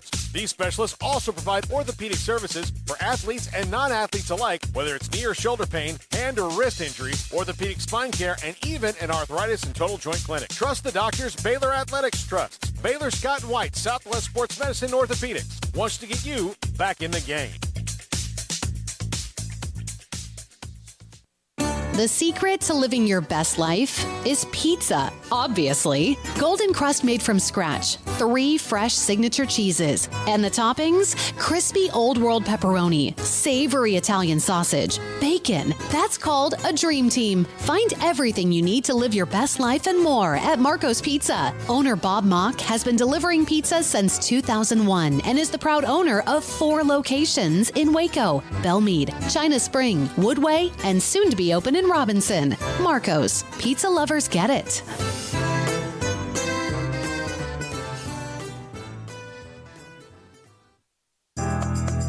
Riverbend Liquor and Wine, Lakeshore Drive and North 19th Street, right behind the bank, is a hidden gem in Waco. If you're a fan of bourbon, especially local Texas bourbons, that's where you gotta go. Balcones, TX, Devil's River, whatever it is, they've got it. Riverbend Liquor and Wine, plus the best selection of craft beers in Waco, seasonally churned out throughout the year. Whether it's spring, summer, fall, or winter, Riverbend Liquor and Wine, best selection of craft beers, a speedy drive-through window, and excellent customer service. Find out more on Instagram or just go by and see them. Lakeshore Drive at North 19th Street behind the bank. With so many companies and policies out there, it gets so confusing shopping for insurance, and I never know if I'm getting the policy that's right for me. Luckily, I met the team at the Niche Group Insurance Agency. With the Niche Group, you can go to one company and get access to coverage options from many insurance carriers, and you get to speak to a real person about your specific coverage needs. With the Niche Group, I know I'm getting the right coverage at the right price. If you need insurance, talk to the experts at the Niche Group at 1-800-258-8302. In the market for a quality metal building? Since 1943, Pioneer Steel and Pipe has helped Central Texas residential and commercial customers with metal building design, panel options, building components, and trim options. Pioneer Steel and Pipe's residential line is energy efficient, offers low maintenance, reduces insurance payments, is impact resistant, and carries up to a 45-year limited warranty. In addition, they can also help you find a metal building contractor for your project. Pioneer Steel and Pipe with locations in Waco and Bryan and at pioneersboys.com.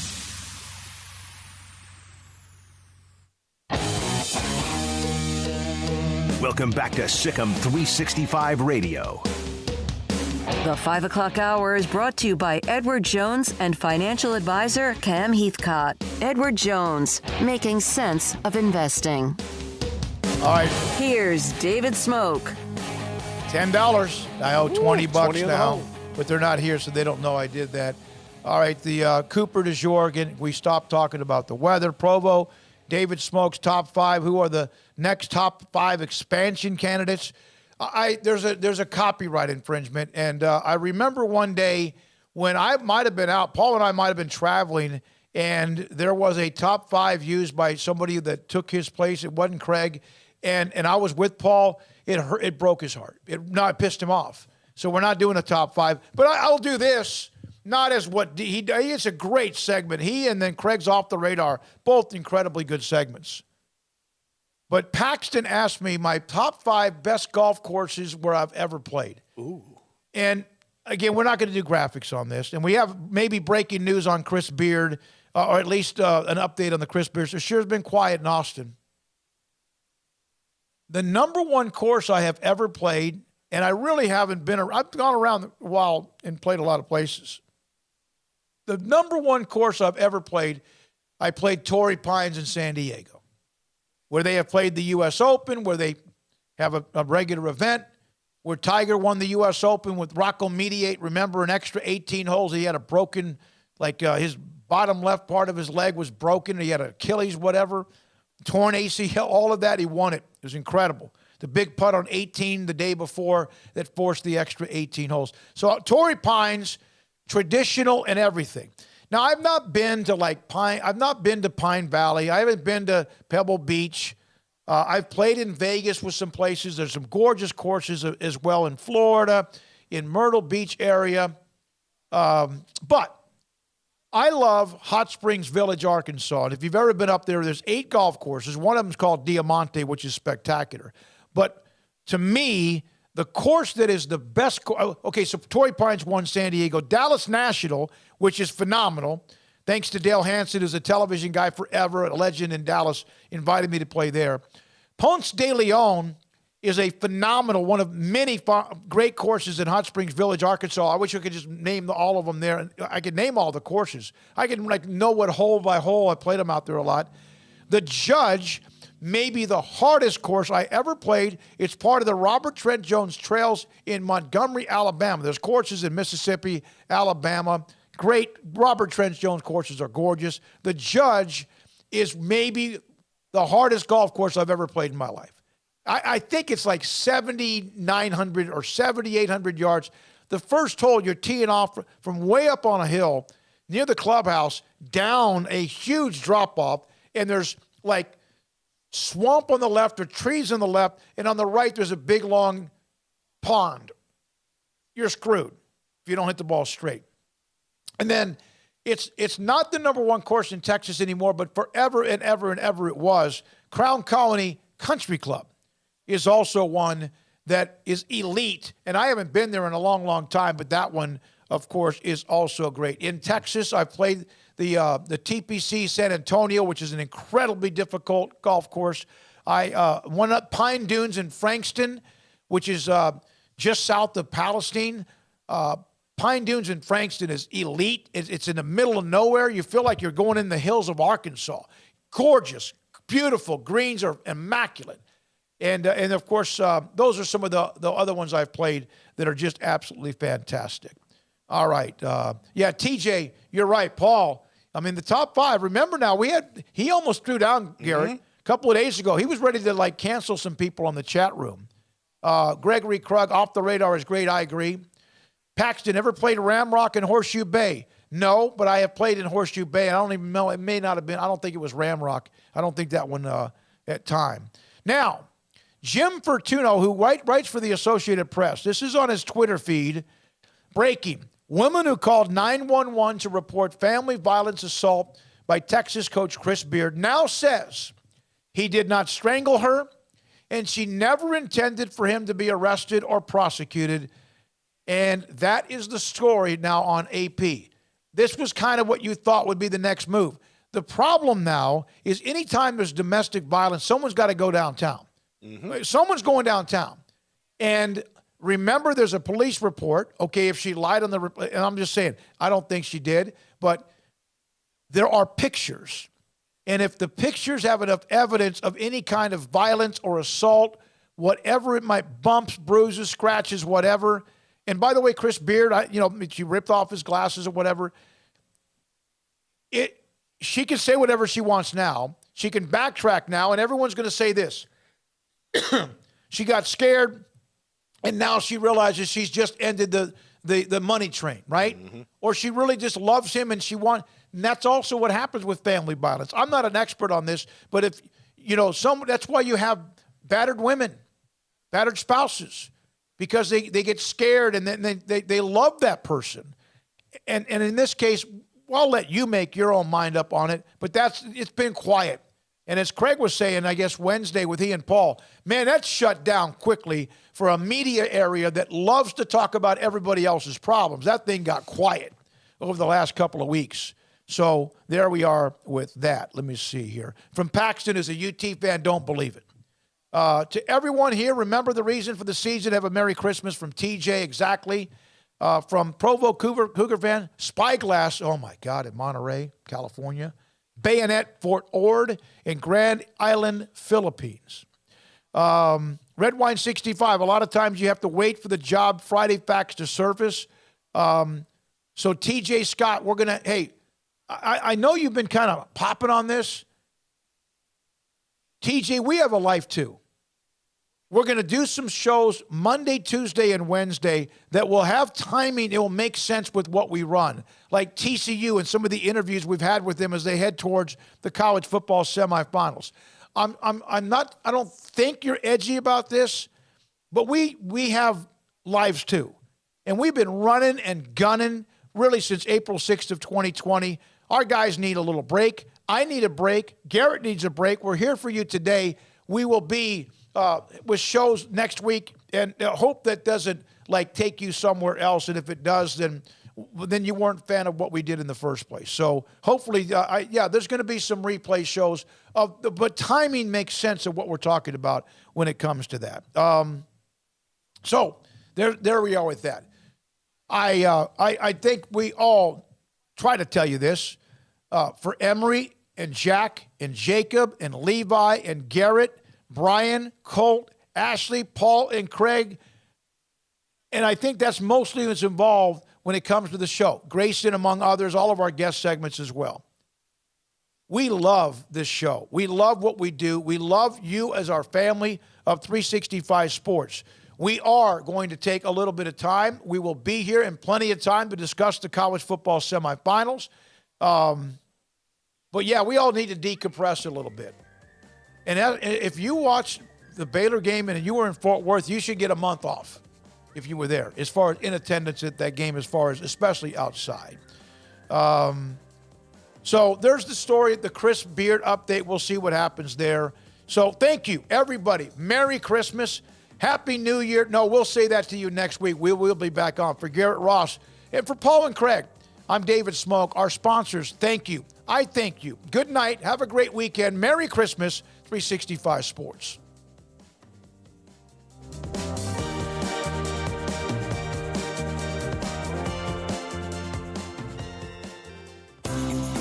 Ideal MRI is a small family business right here in Central Texas. We're open to support you while lowering the cost of healthcare bills. When you need an MRI, ask your